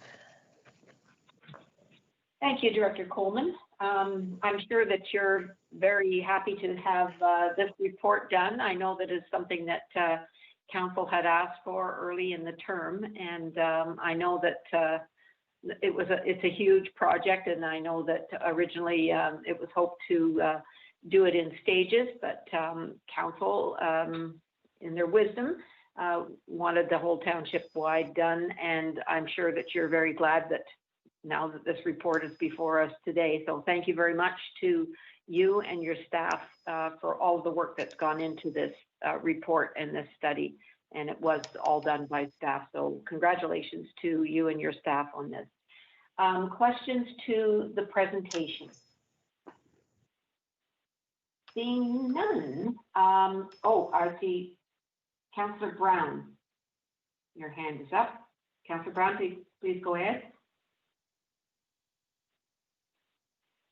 Oh, sorry, I just scrolled down. It's Councillor Kiesebrink first, and then Councillor Brown, then Councillor Ross. Councillor Kiesebrink. Oh, thank you, Madam Mayor. Thank you so much, Director Coleman, for your detailed presentation. That was a lot of work. I just had a couple of questions for clarification. So in your report where you presented the respondents of the survey, quite a few of the respondents, the majority of them were in hamlets and rural areas. And I was just wondering if you could comment on the rural areas being at the 60-kilometer, the rural local being at 60-kilometer, and then the downtown local being at 40, just the distinction between those two. Director? Through you, Madam Mayor, to the councillor. So an urban local such as Devitt's Road, say, that would be 60 kilometers an hour, but in the hamlets themselves, they would be 40 kilometers an hour. Is that what you're asking, or? Oh, that's helpful. Yeah, I'm just trying to understand the distinction between what constitutes rural local. Right. So the built-up areas in the hamlets and even along the lake, the waterfront roads, those would be 40 kilometers per hour. Thank you. And I was talking to you about some communities that have expressed concerns about speed, View Lake being one of them. And you mentioned with the recommendations of your report that, for example, View Lake Road, the north section would be at the 60-kilometer, but then the Birch Island Road section would be in the 40-kilometer. So because the considerations of prevailing speed come into effect. So can you comment a little bit more on the long-term impact for the rural local areas? Director? Through you, Madam Mayor, to the councillor, you're correct. So the north-south, like if I look at a specific example of View Lake Road, it's not built up there. There's not many houses until it gets closer to the lake. So it would be 60 kilometers through there, and then the section that goes parallel to the water would be 40 kilometers, as a part of it is right now. There is a section that goes goes east towards Regional Road 57. That section is not quite as clear cut. It's kind of a crossbred between a rural and an urban road in that there's houses, but it's not as dense as some of the other ones. The default would be 40 kilometers an hour, but if I look at the prevailing speeds, it's more like the prevailing speed there for that road is 60 kilometers an hour. So we might want to look at maybe a 50 kilometer for that road just to make it more, to get better compliance and get better consistency in drivers on the road. So further through you, Madam Mayor, then with respect to the consultant, would it be the consultant's role to establish, to apply this grid and then establish what these different road speeds would then become, and then bring that back to us in a map or something? Is that how it would go from there? Through you, Madam Mayor, I wasn't intending to bring it back and having a discussion about every single road. I would apply the default roads, and then for roads that, staff would be involved in any roads that wasn't a typical road, and we could then have a conversation with the local councillor if we wanted to do something different than the default for that road. If the speed limit was different than the defaults that I'm proposing here, then it would have to be brought to council to pass as part of the traffic bylaw. So I guess what I'm saying is we probably wouldn't bring every single road forward, but anyone that we wanted to be different than these defaults I'm suggesting would be brought to council. Awesome. Thank you so much for all of this work. And I certainly wouldn't want to slow up the process in any way. And I appreciate the effort that's gone into this. Thank you, Councillor Keith. Councillor Brown. Thank you, and through you, Madam Mayor. Director, I just want to say thank you for your 86-page in-depth report. I can only imagine how long it took you to compile it, because it took me a while to sift my way through it. I got through most of it. There are some very interested residents in the urban area in Port Perry. They want the speed limits reduced. I don't think there's much question about it. If it's option 6 and it's 40 kilometers an hour, then good on us, because we're doing something about something that people have a great deal of interest in and are very concerned about. And if it's not roads, it's speeds, it seems. So if we proceed down the road and we do option 6, I think it's an excellent suggestion by you and your staff. And thank you again for your work. I do have some questions. Page 10 of 11 of the report, can you define for me urban arterial C? Through you, Madam Mayor, to the councillor, the categories of road, their classification of roads is set out in the township's official plan. As I mentioned, we have 2 arterial C roads within the township. One is King Street and the other one is Google Line 6 between Highway 712 and Highway 7A.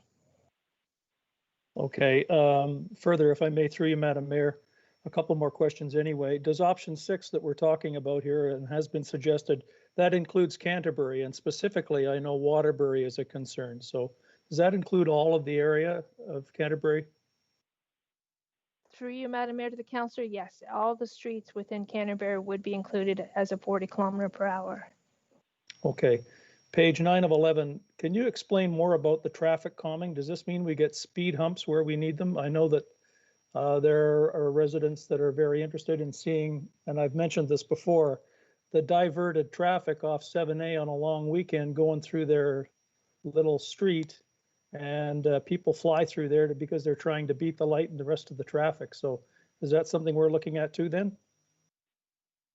Through you, Madam Mayor, the councillor, the details of the traffic calming policy haven't quite been fleshed out yet. The policy is actually being brought forward by our consultant who's doing the active transportation plan / transportation master plan. It will include a toolbox of different possible traffic calming measures. Speed humps might be one of those, but it might not be the option that's used most often. And so we'll do an assessment of each site, and we'll use that toolbox to come up with what the most effective traffic calming measures would be. And Okay. yes, streets with a lot of cut through traffic, they would get higher points in the assessment and evaluation. Okay, and finally, I understand that there's a cost to implement new speed limits.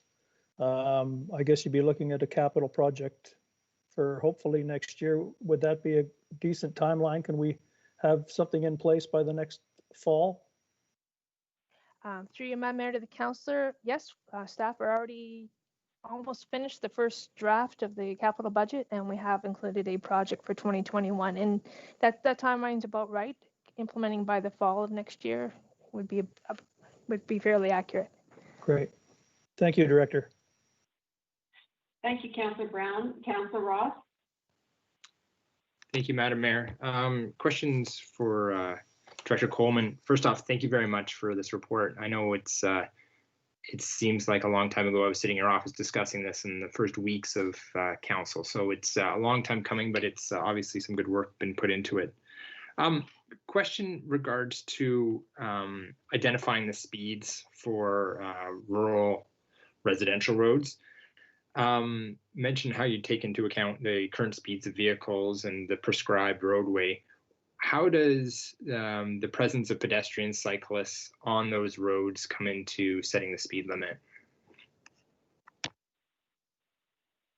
Through you, Madam Mayor, to the councillor, the TAC methodology, it looks at many different things, including if there are pedestrian facilities there, are there separate cycling facilities? Those are all taken into account for their evaluation method they used.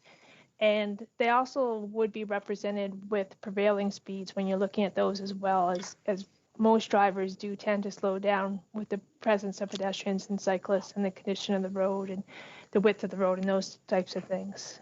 So they would be considered in the evaluation. Okay, through you, Madam Mayor, to the director. So cycling facilities, is that like a cycling lane or something, or is that just the actual presence of cyclists? Through you, Madam Mayor, the councillor, that is looking more at if there isn't a separate cycling facility, then that might bring the speed limit down. So yeah, a cycling lane would be a separate facility. Okay. Okay. No, that makes sense. Okay, perfect. Through Madam Mayor, if I may ask another question here. There's a number of examples that you have in your report. One is King Street, that has a posted speed limit of 60, but the vehicles driven on that road, because it's a rural, non-residential road, are often higher. We have a number of roads like that on the island and throughout the entire township, but can you tell me what this speed policy looks like when it comes down to a long, straight, paved rural road, and right in the middle of it, you have a cluster of houses, over a dozen houses, and then the road continues on to be farmland? Would we be looking at a blanket speed limit throughout that road, or a speed limit dropping for that 300 meters of residential houses and then increasing it? A road to picture would be something like Pine Point Road. Through you, Madam Mayor, the councillor, we'd have to look at roads on an individual basis.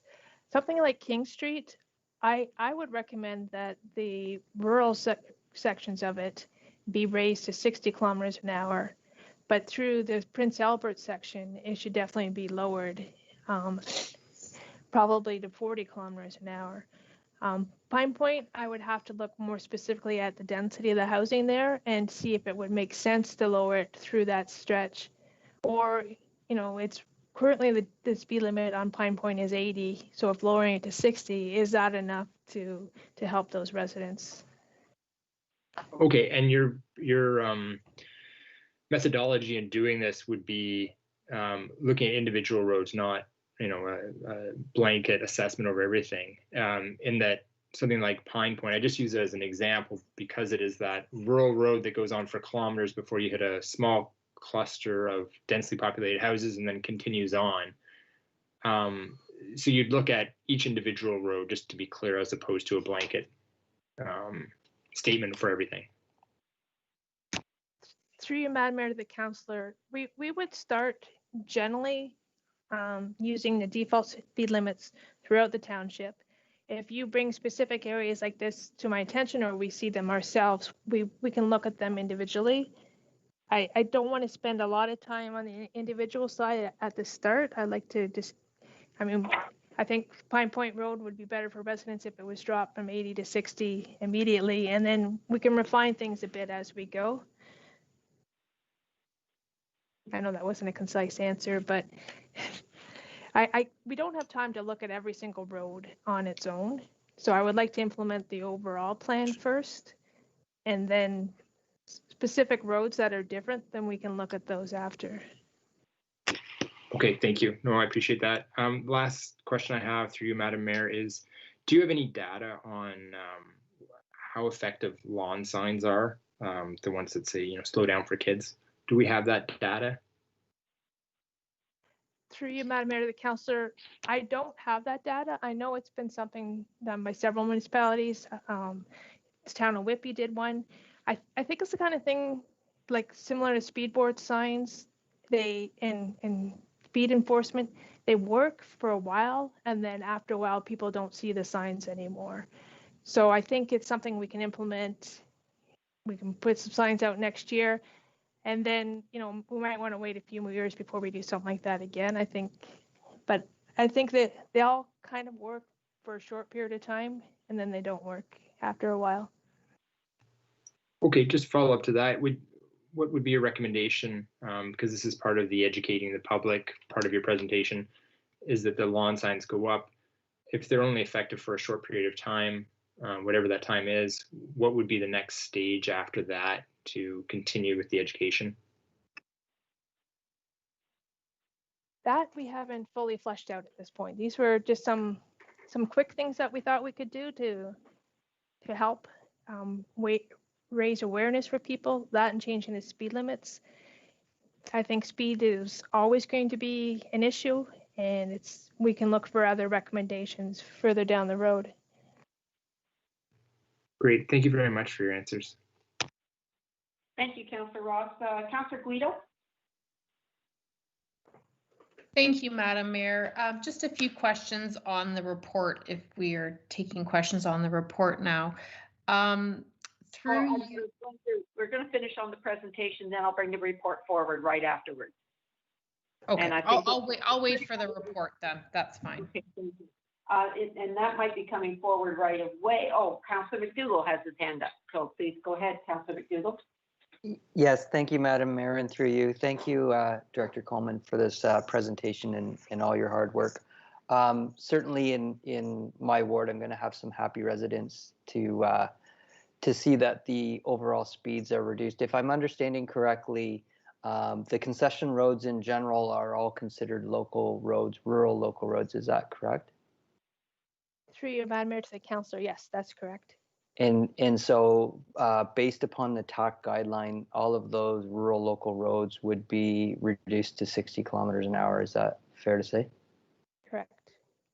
Okay, so I'm certain I will have some residents who are not content with this, but we have a methodology as to why and how we've reduced this speed to 60 kilometers an hour, and that is the TAC guide. Is that's a widely used guide, is it? Through you, Madam Mayor, to the councillor. Yes, as I mentioned in the survey I did of other municipalities, 76% I think was used that methodology. So yes, it's widely used. Okay, very good. So, and then I think I heard a question earlier. So in the hamlets themselves, our local roads in those hamlets will be reduced to the same as in the urban area of Port Perry, which is 40 kilometers an hour based on the TAC guideline. Is that correct? That's correct. Okay, very good. The one last question I have is actually two questions. If there's a route that is a recognized cycling route, such as the Greenbelt route or the provincial cycling route, is the Book 18 numbers, is that the same as the TAC guideline? Are they slightly different, or how would you decide on which one would govern? Through you, Madam Mayor, to the councillor, I reviewed the OTM Book 18, and the way I interpret it, it's more, you look at what the prevailing speeds are on the road, and that helps you decide what's the best cycling facilities for it. I don't read it as if you have a cycling facility, then this should be your speed limit. But if you're referring to something like Ashburn Road, I don't intend to change speed limits of roads that council has already set a speed limit for within the traffic bylaw.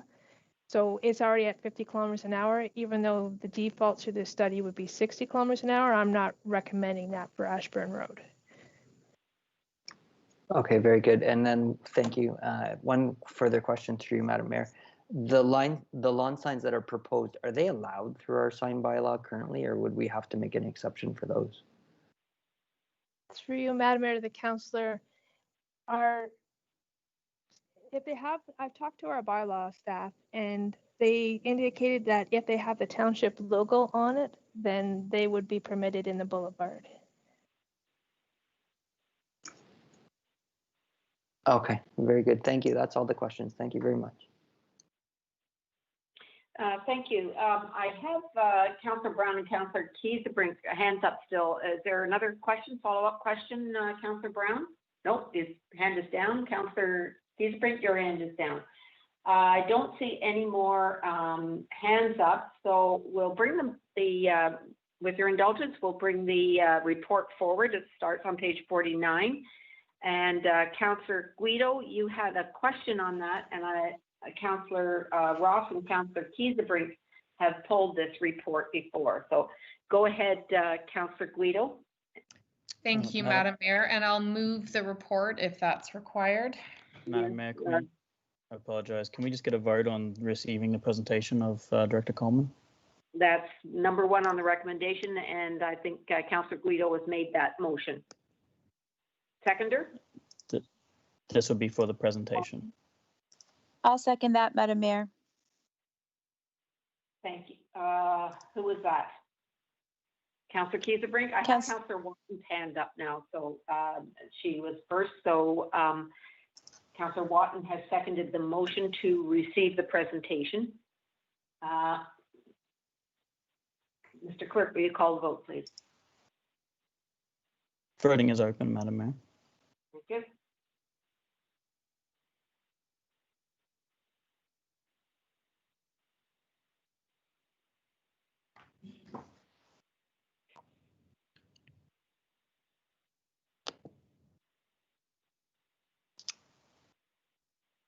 Councillor Watton? Are you able to submit a vote? Thank you. Seeing everyone has voted, I'm closing the vote now, Madam Mayor. And that's to receive the presentation. Thank you very much, and that is carried. Councillor Guido, would you wish to make the a motion on the recommendations? Yes, Madam Mayor. Thank you. Seconder? Councillor Kiesebrink, you're seconding? Yes, Madam Mayor. Your questions, Councillor Guido? Thank you, Madam Mayor. And thank you, Director Coleman, for your report. As we even saw in the comments on the survey, this was definitely things that were talked about during likely all of our election campaigns.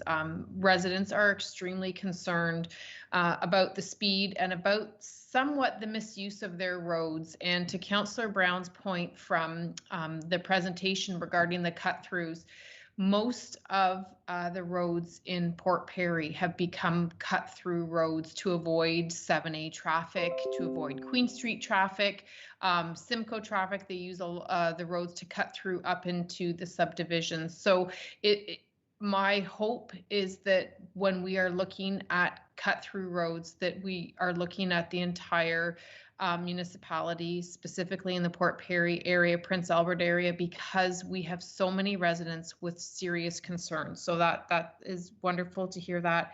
I do have some questions regarding the traffic data.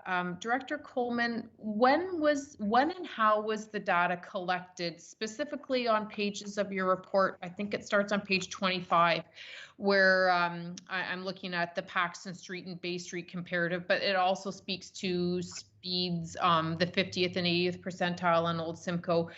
How was this data collected, and when was it collected? Through you, Madam Mayor, to the councillor, all of our traffic counts were taken on weekdays between Tuesday and Thursday. They were taken at 2 days at a time. They were taken either in the spring or the fall. We didn't do any during the summertime. We tried to get typical traffic flows. We all know that traffic flows in the summer around weekends definitely increases significantly. So these are weekdays, spring and fall typical traffic counts. Thank you. Further, if I may, and was the typical, and I don't know what the technical phrase is, but the black line that goes across the road, is that how it was? Is that how it was captured? Through you, Madam Mayor, the councillor, yes. They'll put 2 black tubes across the road. Okay. So when the springtime, was that during our COVID, when most were working from home? Was it done this spring? Through you, Madam Mayor, the councillor, no. As part of our cost savings for 2020, and because traffic is significantly different than it normally is, we haven't undertaken any traffic counts this year. All the counts I have are taken in 2017, 2018, and 2019. Oh, okay, all right. I was just concerned that if we were doing it when drivers weren't typically driving as frequently as previous to COVID. That's good. Thank you for answering that. And the black tubes, was there specific guidelines as to where in the road they would be laid, like not close to a driveway where people would typically slow down or close to a stop sign? Was it in kind of the average area of the road? Through you, Madam Mayor, to the councillor, it's typically in a mid-block section, not too close to the intersections, but they also have to find a place where there is a pole or something that they can attach the equipment to so it doesn't disappear. Perfect, thank you. And my next question, Director Coleman, is regarding traffic calming measures. As most councillors have probably heard from their residents, everyone is wanting a speed bump of some sort to slow down the flow of traffic. I was so encouraged by the town of Whitby and their pilots that they're running specifically on Robert Addersley, where they're piloting 2 different types of speed calming or traffic calming, where they're asking for the feedback from the public about what they think, and I'm sure there's a lot of studies that go behind that. I don't know if there's other pilots within Whitby, but I was really encouraged because we used to hear here that we didn't want to have any type of speed bumps because it would also increase aggressive driving afterwards because they were trying to make up the time that they lost going over the speed hump, which I never thoroughly understood, but I'm very encouraged that another municipality is looking at these. Uxbridge had a few installed in the springtime. What traffic calming measures are we looking at? I know you said the toolbox, but I'm very curious as to what is in that toolbox and if there's nothing that's off the table as far as creativity for Scugog. Through you, Madam Mayor, to the councillor, like I mentioned, the specifics for that, what the toolbox is, that will be brought forward to council in a separate report. So I don't have full details. I've seen some drafts so far, but the report hasn't been finalized. And we are using a consultant for that policy who is an expert in traffic engineering. So they will have experience of what many other municipalities are doing too as part of the consideration.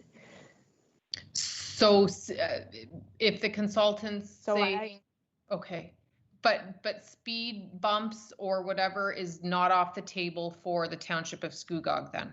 Is that what I'm hearing?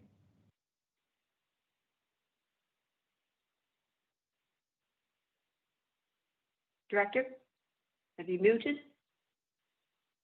I'm here, but I'm not hearing other people.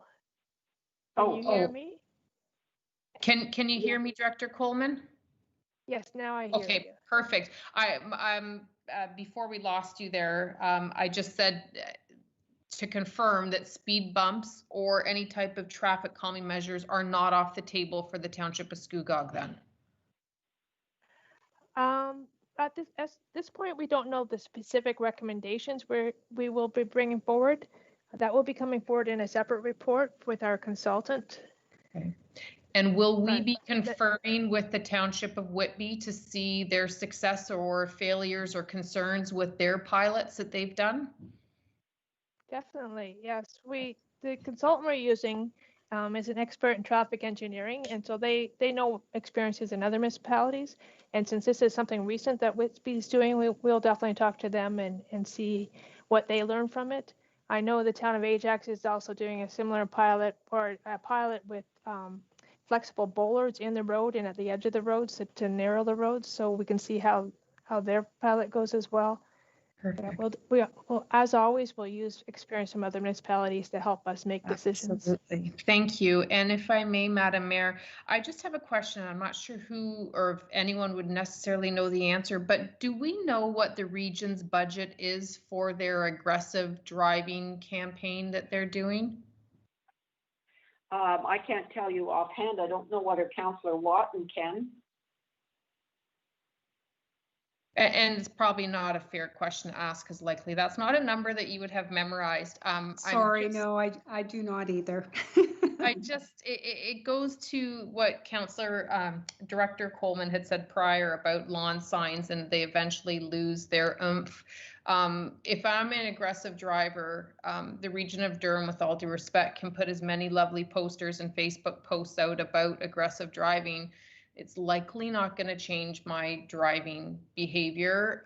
If it's a large budget, I would have loved to have seen something more tactical in Scugog, like a speed board sign or something that may help. But Councillor Watton, if perhaps just you can find out what the budget is for that and just let me know. Not that it would be able to change what they're doing with it, but I'm just curious at that point.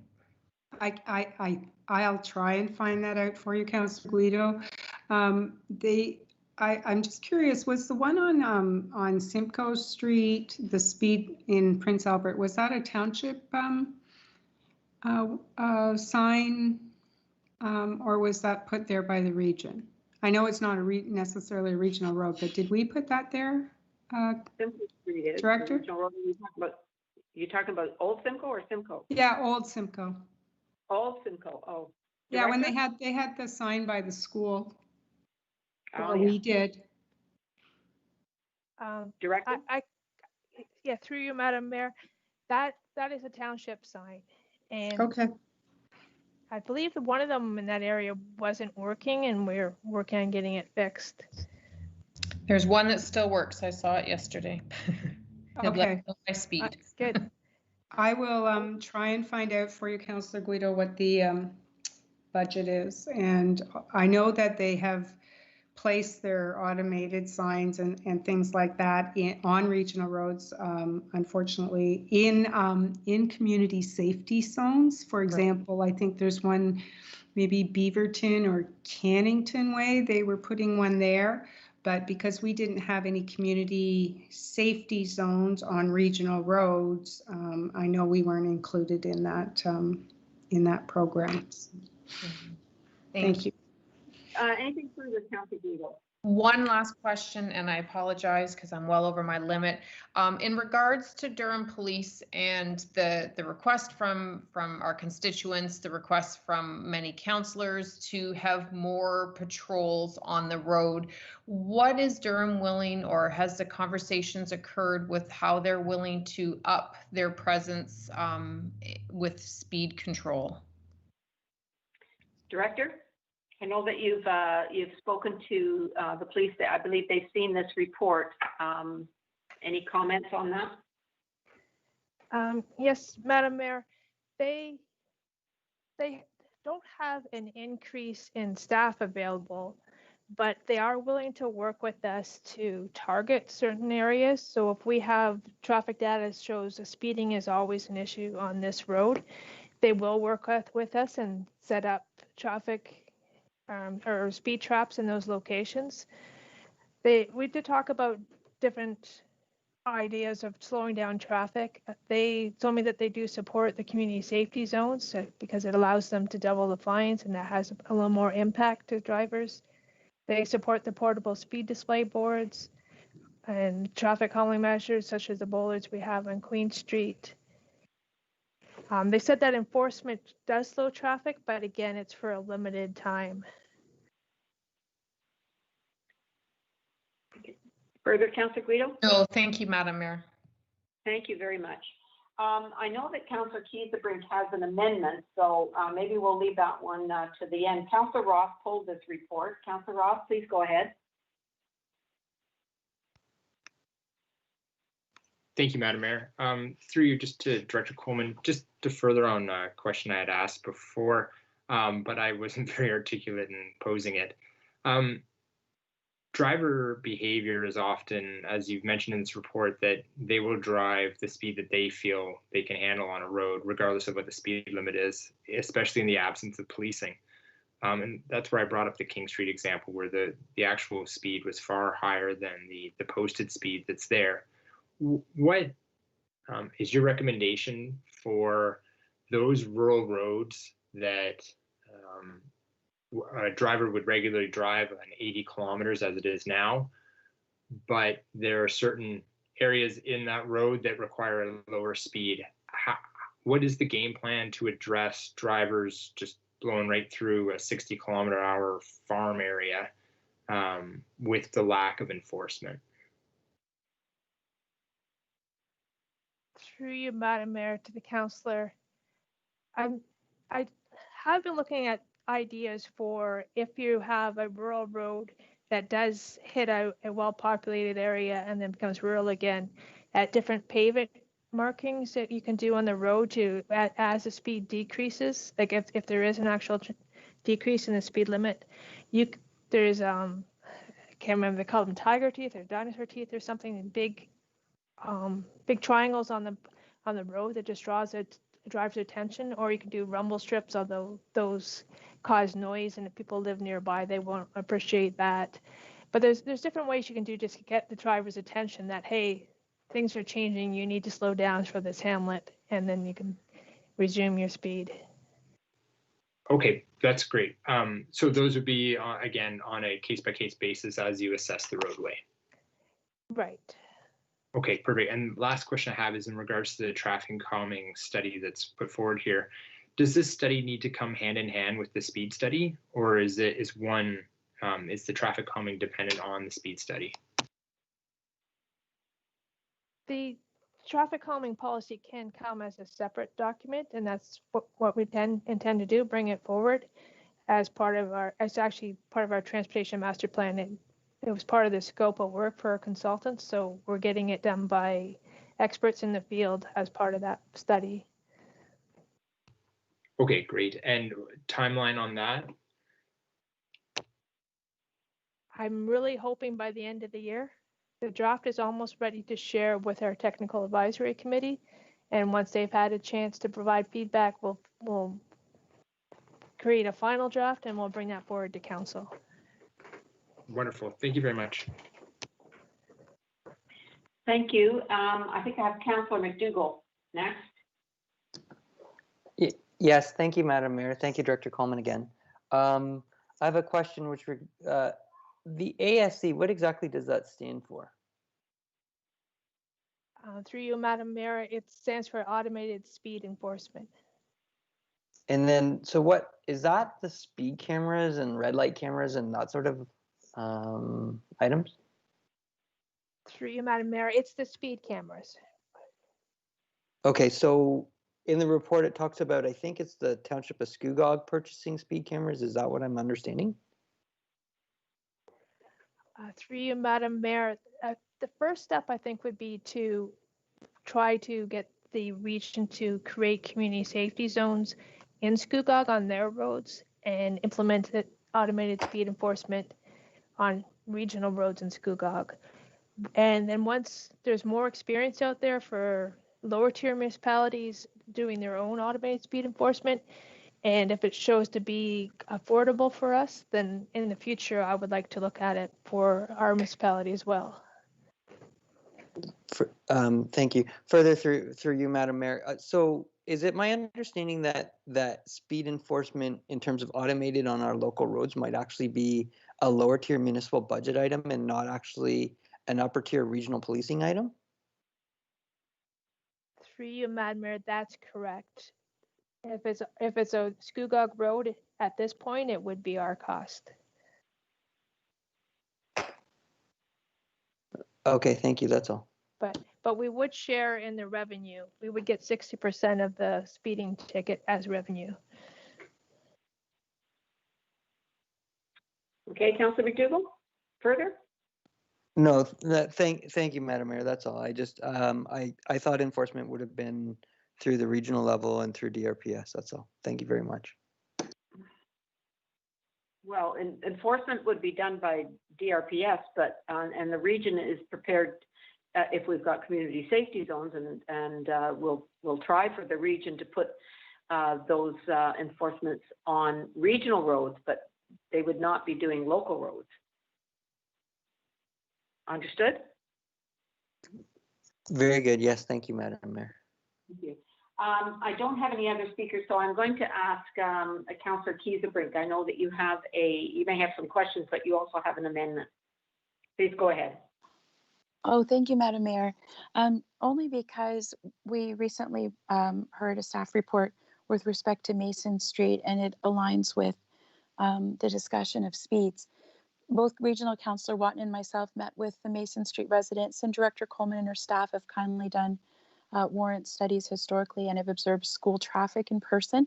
Director Coleman also received emails from residents, and there's actually a Facebook Messenger group that have been very engaged in a discussion. They're all actually sitting, listening, or waiting right now as well. After a lot of deliberation, and especially because of COVID, there's a lot of parents that are not using the buses. They're driving their kids. So the amount of traffic has increased even more than when these issues were first raised with when Councillor Watton was Ward 4 councillor and the petition and what have you came forward then. So in short, the residents are asking that their street be reduced to 30K. It's a small, very narrow road, and it goes directly to the school. The children all walk on this road. Leanne writes, we tried to do 40 today and found it very uncomfortable, even when there was no pedestrians on the road. So Regional Councillor Watton, as a part of a solution, had suggested that perhaps one of Council's newly approved portable speed display boards on Mason Street added would also help to remind people of this very new and very important speed reduction that I'm suggesting in this motion. Also, neighbors were very thrilled with this suggestion. There is our police that live on the road directly, and they have advised that they can't enforce without the signs posted. So they recognize that it could take some time to get all the signs in place, but Sabrina just wrote today, thank you for reaching out to help Mason Street residents. Portable speed signs would be great. Permanent speed bumps would also be great. We appreciate your effort and your communication with us. So in short, the motion that I appreciate Director Coleman's assistance. Therefore, it is recommended that the traffic bylaw be amended to include the maximum speed limit of 30 kilometers per hour on Mason Street and Alexander Street. That staff be directed to install the new speed limit signs by the end of November, and that staff be directed to place the portable speed display board on Mason Street for a minimum of 1 month. Okay, thank you. That's an amendment. And I'll ask if there's any questions or comments on the amendment. Councillor McDougall. Madam Mayor, it's Director Newman. I wonder if we couldn't just take a vote on the motion on the floor now, because that motion doesn't directly amend anything in this motion. Oh, I'm sorry. I was. It says amendment right in the motion here. So, but that's fine. We can deal with the recommendations as presented earlier and moved on. And that was moved by Councillor Guido and seconded by Councillor Watton, I believe. So to the motion, I think we've exhausted the list. I see two hands, but I think that is for the amendment, to the second motion. And that's Councillor McDougall and Councillor Watton. Is that to the next motion? No, sorry, Madam Mayor, I just had my hand up from before. I apologize. From before, okay. So mine was to thank you.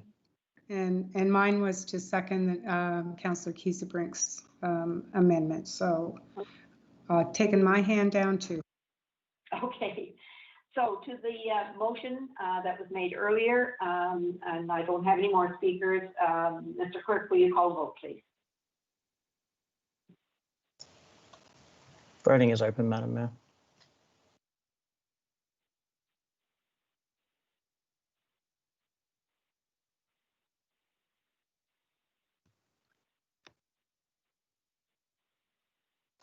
Councillor Ross, are you able to? Yep, there we go.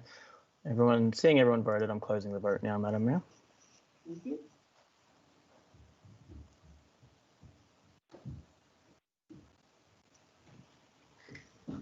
And should be on screen for you now. And that is carried unanimously. And again, Director Coleman, thank you so much to you and your staff for this report. And I know that there's been a tremendous amount of work on this, and we do appreciate it. And I'm sure that the vast majority of the residents will appreciate it as well. The comments of the 414 or 441 people are all over the map, but congratulations on wading through that and coming up with some percentages. So again, thank you very much.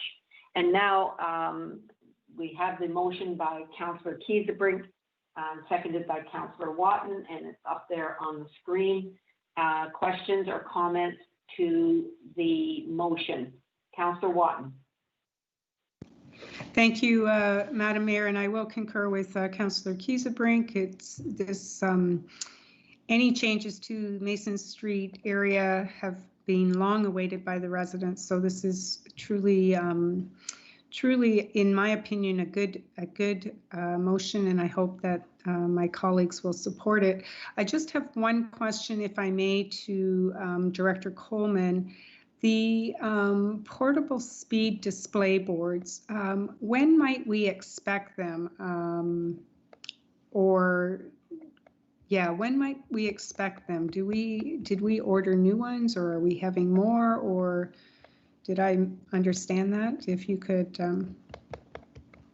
give us some idea when it could maybe be added to the road. Through you, Madam Mayor. The two portable speedboard signs were approved as part of the 2020 capital budget. The tender for them closes tomorrow. I don't know what the delivery time is after we award them, so I can't give you an actual date right now, but we will know shortly when the tenders close, and they'll provide us with details of when they can deliver them. Thank you. So we can, if this motion passes, though, that we can expect that Mason Street will perhaps be one of the first to receive it, then placed on it. Is that a reasonable expectation if the motion passes? Mayor, you're the first one to request, so yes, we'll make sure it's one of the first ones. Terrific. Thank you. Thank you, Councillor Watton. Anything further? Councillor Ross, then, please. Thank you, Madam Mayor. I'm just wondering if we could hear from Director Coleman as to this this motion and the 30-kilometer-hour speed that was chosen. Director. Through you, Madam Mayor, the councillor. Typically, I don't recommend 30 kilometers per hour speed limits, but this road is a unique road. It's only 5.5 meters wide. There's two 90-degree bends on it, and the prevailing speeds on the road are quite low as well. So I have no objections to this motion. Okay, great, thank you. And just one last question. We had Mason Street obviously in front of us a couple weeks ago in regards to the one-way, declaring it a one-way street. Is this in replace of that, or is that something that's still in the works that is being addressed? Through you, Madam Mayor, I'm talking to the regional and the local councillor, and from feedback from the various residents, it looks like we will be, or the councillors will be pulling that recommendation in the council agenda. So we would not be going ahead with the one-way on Mason Street if that happens. Thank you very much. Don't see any more hands up. So we're ready to call the vote. Mr. Clerk, please. Voting is open, Madam Mayor. Okay.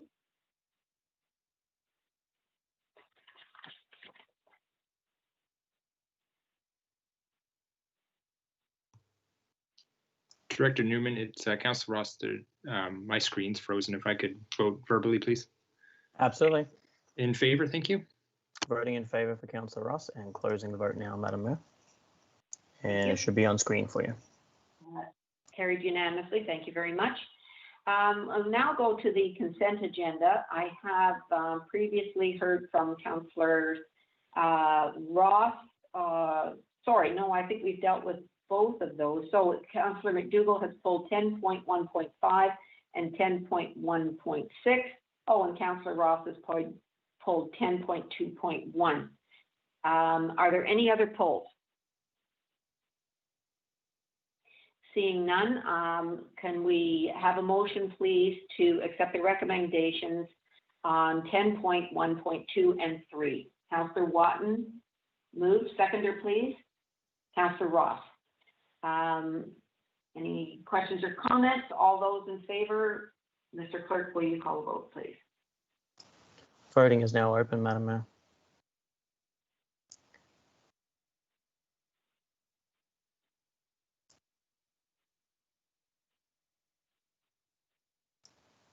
Seeing that everyone's voted now, I will close the vote.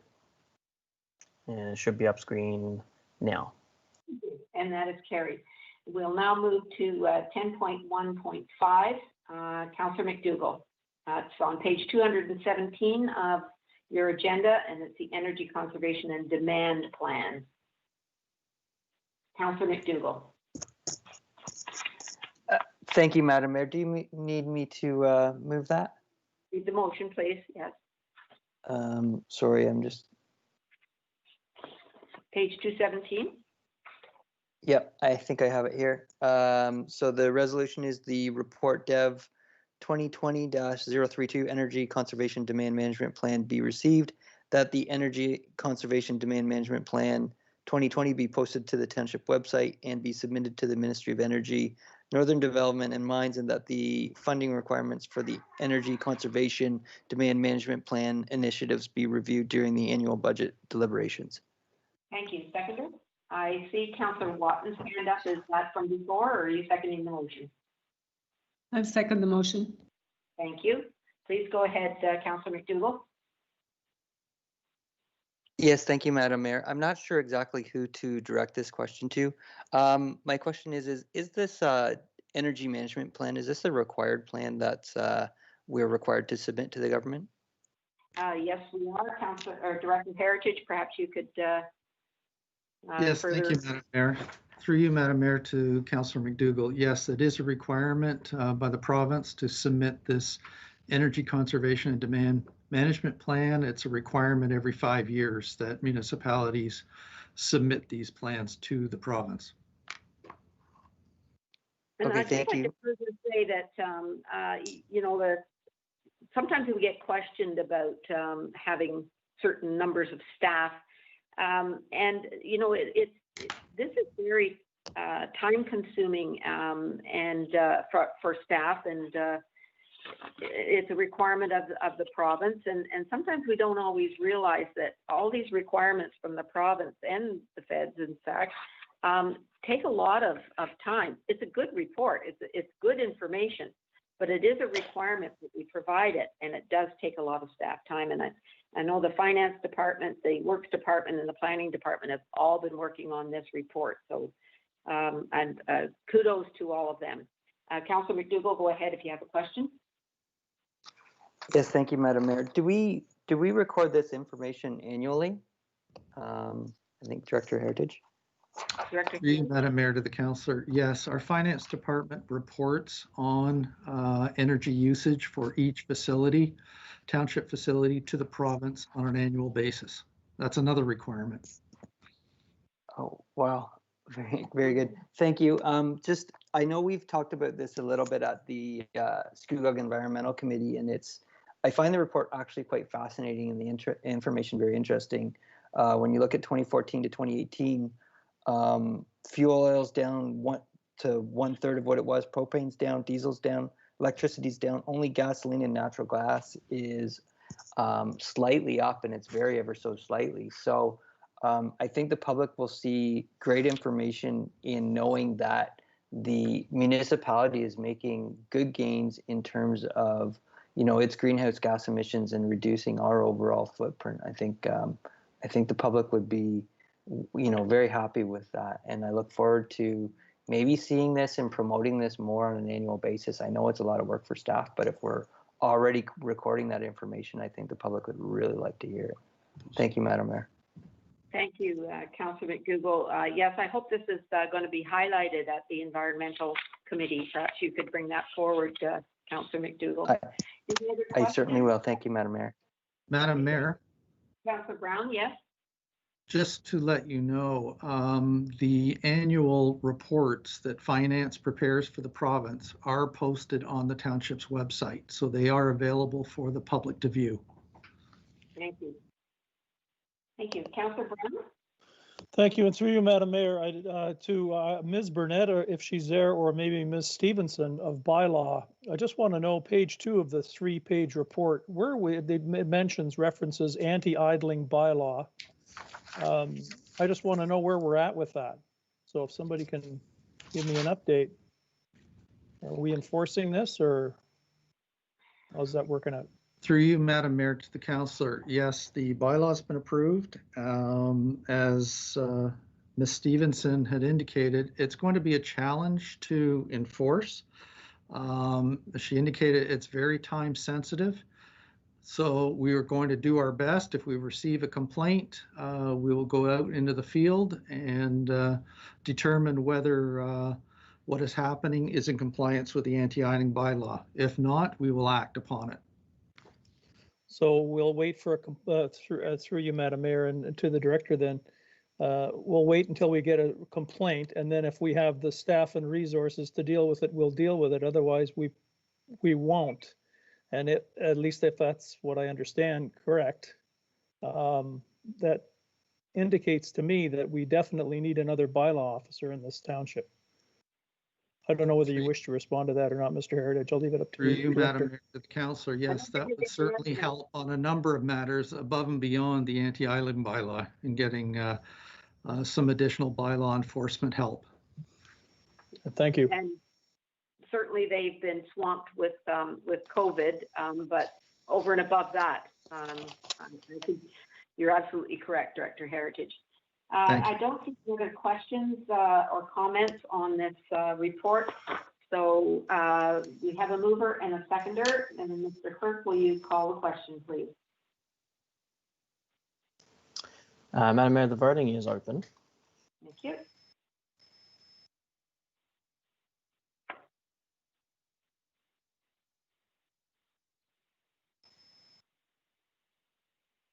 Councillor Ross, are you able to submit a vote? In favor, thank you. Thank you. Voting in favour for Councillor Ross and closing the vote now, Madam Mayor, and it should come up on screen momentarily. Thank you. That's carried unanimously, and thank you once again for the report. Moving on to 10.1.6 on page 228 of your agenda package, and Councillor McDougall has pulled this. Would you be willing to move this, please, Councillor McDougall? Yes, I will, Madam Mayor. Thank you. Okay, and do I have a seconder, please? Councillor Kiesebrink?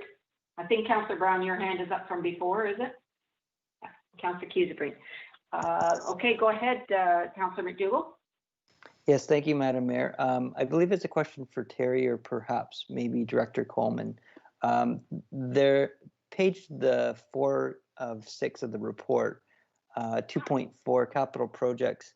There was a number of capital projects that I believe were deferred or perhaps even maybe proposed to be closed or canceled as a result of perhaps COVID and COVID type funding issues in the spring. I'm just wondering, is there an update that we could have on those projects that may or may not happen or when they might happen? Ms. Barton? Hi, yes, I maybe might give that one on to Carol because she knows definitely more about the capital projects than I do because they're mostly in her area. Director Coleman? Through you, Madam Mayor, to the councillor, I don't have a full list of the projects in front of me. The only one I can think of that has been closed and will be rebudgeted is the Water Street reconstruction, but that was because we needed funding for a different project. I think in general, all the capital projects will be going forward. Several of them have been delayed because we've had a decrease in staff availability through dealing with the pandemic. So some of them have been delayed because of that, and we were deferring them to make sure we had sufficient cash flow. So things like the salt dome replacement at the Port Perry Depot is behind where we wanted to be at this point, but it is still going ahead. So some of these projects will carry forward into 2021. Councillor McDougall, anything further? Yes, thank you, Madam Mayor. So it's fair to say that although they're deferred, they will, by and large, will still be, continuing on. Like Union Street, I think was a sizable project for us. Is that still, I think it was dependent on funding or design from the region or funding from the developer. I can't remember exactly. Will that project be moving ahead? And is there any others that are sizable that maybe deferred even into next year? Director Coleman. Through you, Madam Mayor. Yes, Union Avenue is a good example. We need developer funding for that. Although, as far as I know, they're still planning to go ahead with their portion of the work. We do need input from the region for the design, but that project, the design is nearly complete, and we expect to be tendering that in the near future for construction in the spring of 2021. And then if I might, Madam Mayor, just one further question. So is it fair to understand that on the operational side, all of our, ditching and gravel work and those sorts of projects, that they are on time for this year and we'll be getting our works done as per usual? It certainly seemed like that when I'm out and about in the ward. I just wanted to ask the question. Through you, Madam Mayor. Yes, our operating program for roads such as regraveling, well, regraveling actually is capital now. Yes. That has occurred and was completed this year. The ditching is ongoing, although we only have a short time left before we start getting our trucks all prepared for winter weather. But yes, operating programs have continued.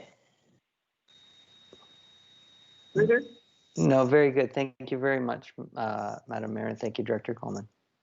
Thank you. I don't see any more hands up. So yeah, Madam Mayor, sorry, it's Councillor Guido. No. Yes, in the chat here. Yes, Councillor Guido, please go ahead. Thank you, Madam Mayor. Through you to Ms. Barton, a question regarding 2.2 and the grant that we received, or not the grant, the funds that we received from the government for the $528,000. Do we know where that money is going? Is it going to offset operating capital reserves, where that money is going? Yes, through you, Madam Mayor.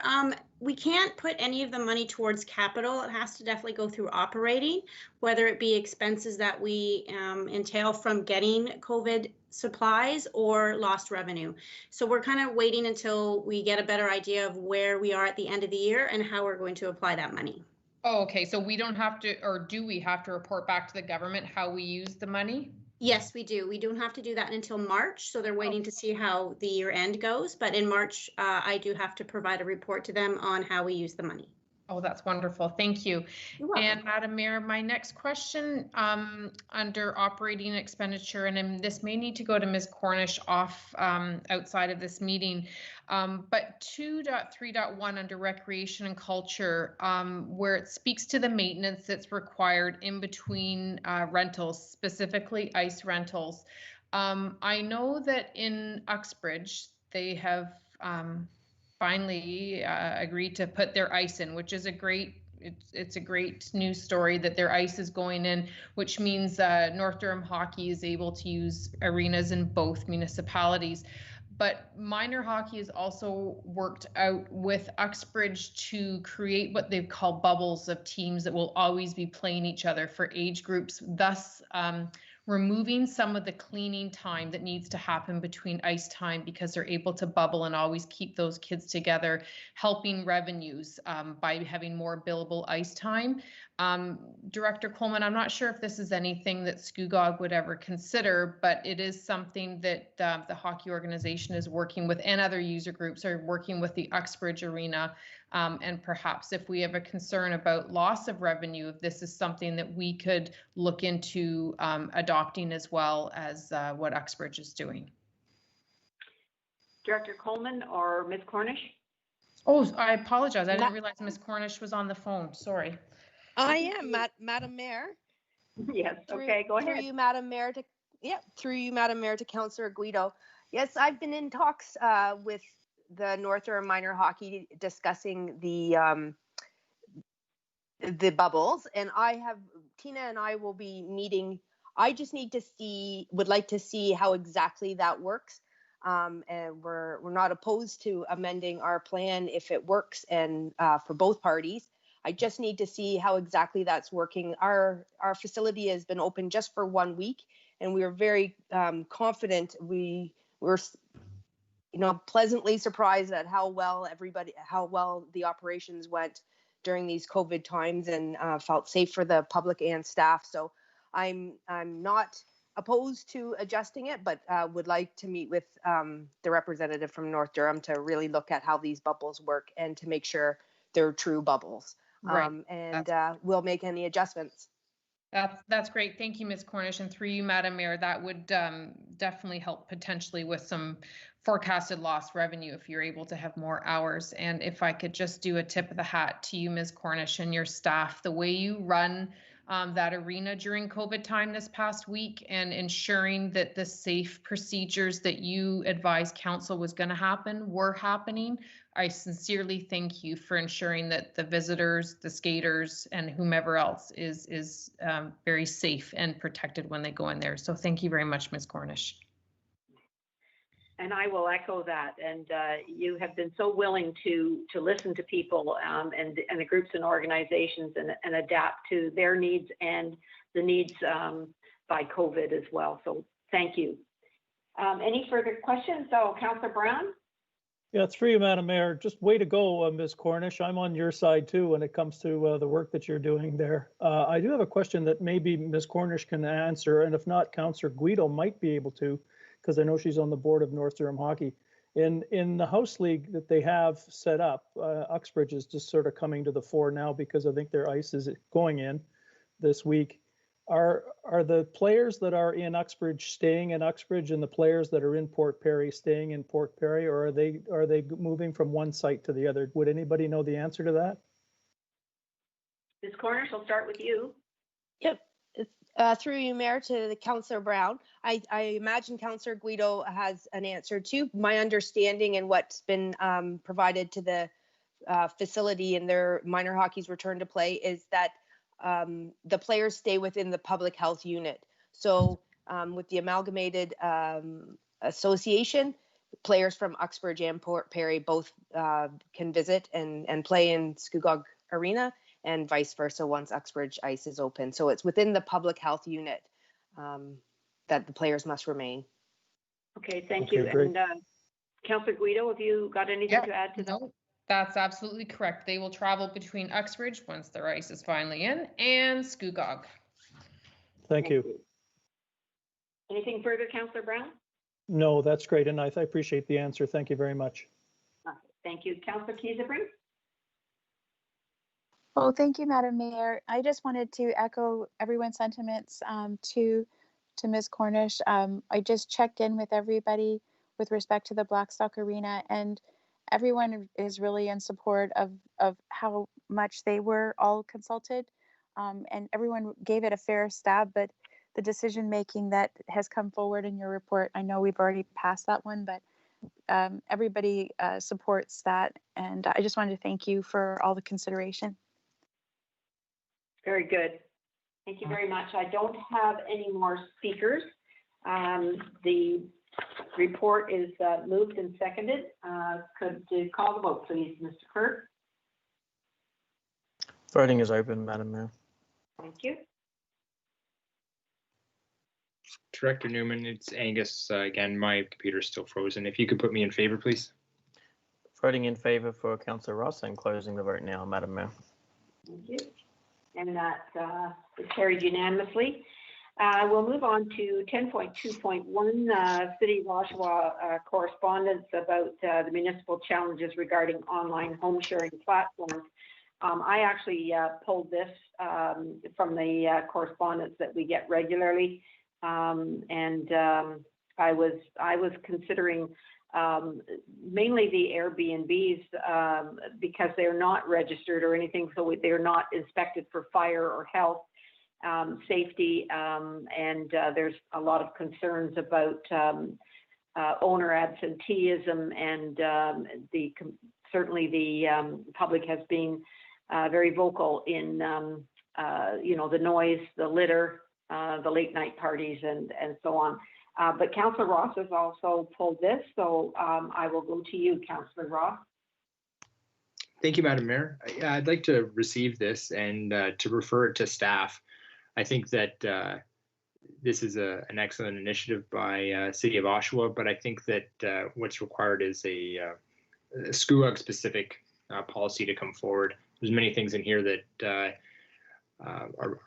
do not deal with SCUAG and things that are missing. So I think that we need our own take on this with online home sharing. People on the island, as many other spots, are very affected by this. I've had residents move because of people sharing their houses next door, and I've also have a number of people here who rely on the income from you know, Airbnb being their house. So it's there's many sides to this, and I think we need to properly study it. So thank you very much. Yes, thank you. Yes, definitely. That was what I was referring to when I pulled it. It needs to be SCUAGized. I know that the region is looking at it as well, but they're looking at, right now they're looking at the Toronto model, which doesn't suit us either. So I know that a number of people that have spoken to me over the past couple of years are anxiously awaiting for something from SCUAG, and I think it's time, and we could use this as a basis. And I know that staff has already been working on it, but you know, it's another information gathering, and perhaps it could move our bylaw and our policies forward. So thank you. Any questions or comments on the motion about this matter? I see none. So Mr. Clerk, will you call the vote, please? Madam Mayor, we just need a seconder. I'm sorry, yes, seconder. Councillor Keithbrick, did you want to second it? Yes, Madam Mayor. Okay, Councillor, okay, hands are going down now. So we can call the vote now, please, Mr. Clerk. Voting is open, Madam Mayor. Thank you.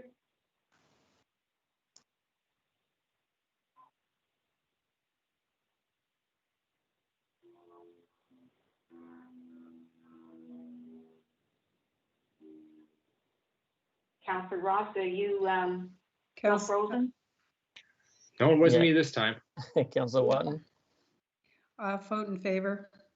Voting in favour for Councillor Watton. Closing the vote, Madam Mayor, and it should be coming up on screen now. Thank you, and that's carried unanimously. Thank you very much. There are no notices of motion, no new business, and we are looking for a motion for adjournment. Please. Councillor Guido. Thank you, Councillor Guido. Seconder? Oh, we all want to stay. Councillor Brown. All those in favor? Mr. Clerk, will you call the roll, please? Looks like hands are up.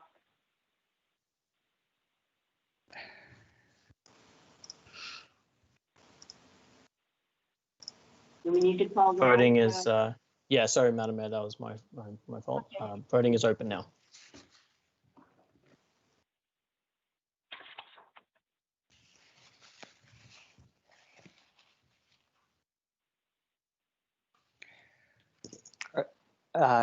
JP, it's Councillor McDougall. I don't have anything on my screen. In favor? In favour for Councillor McDougall, and closing the vote now, Madam Mayor. Thank you, and that's carried unanimously. Thank you very much, Council. Thank you very much, staff, for excellent reports. And Mr. CAO, I hope you enjoyed your first meeting and found it informative. And we will now adjourn. Enjoy the rest of your day.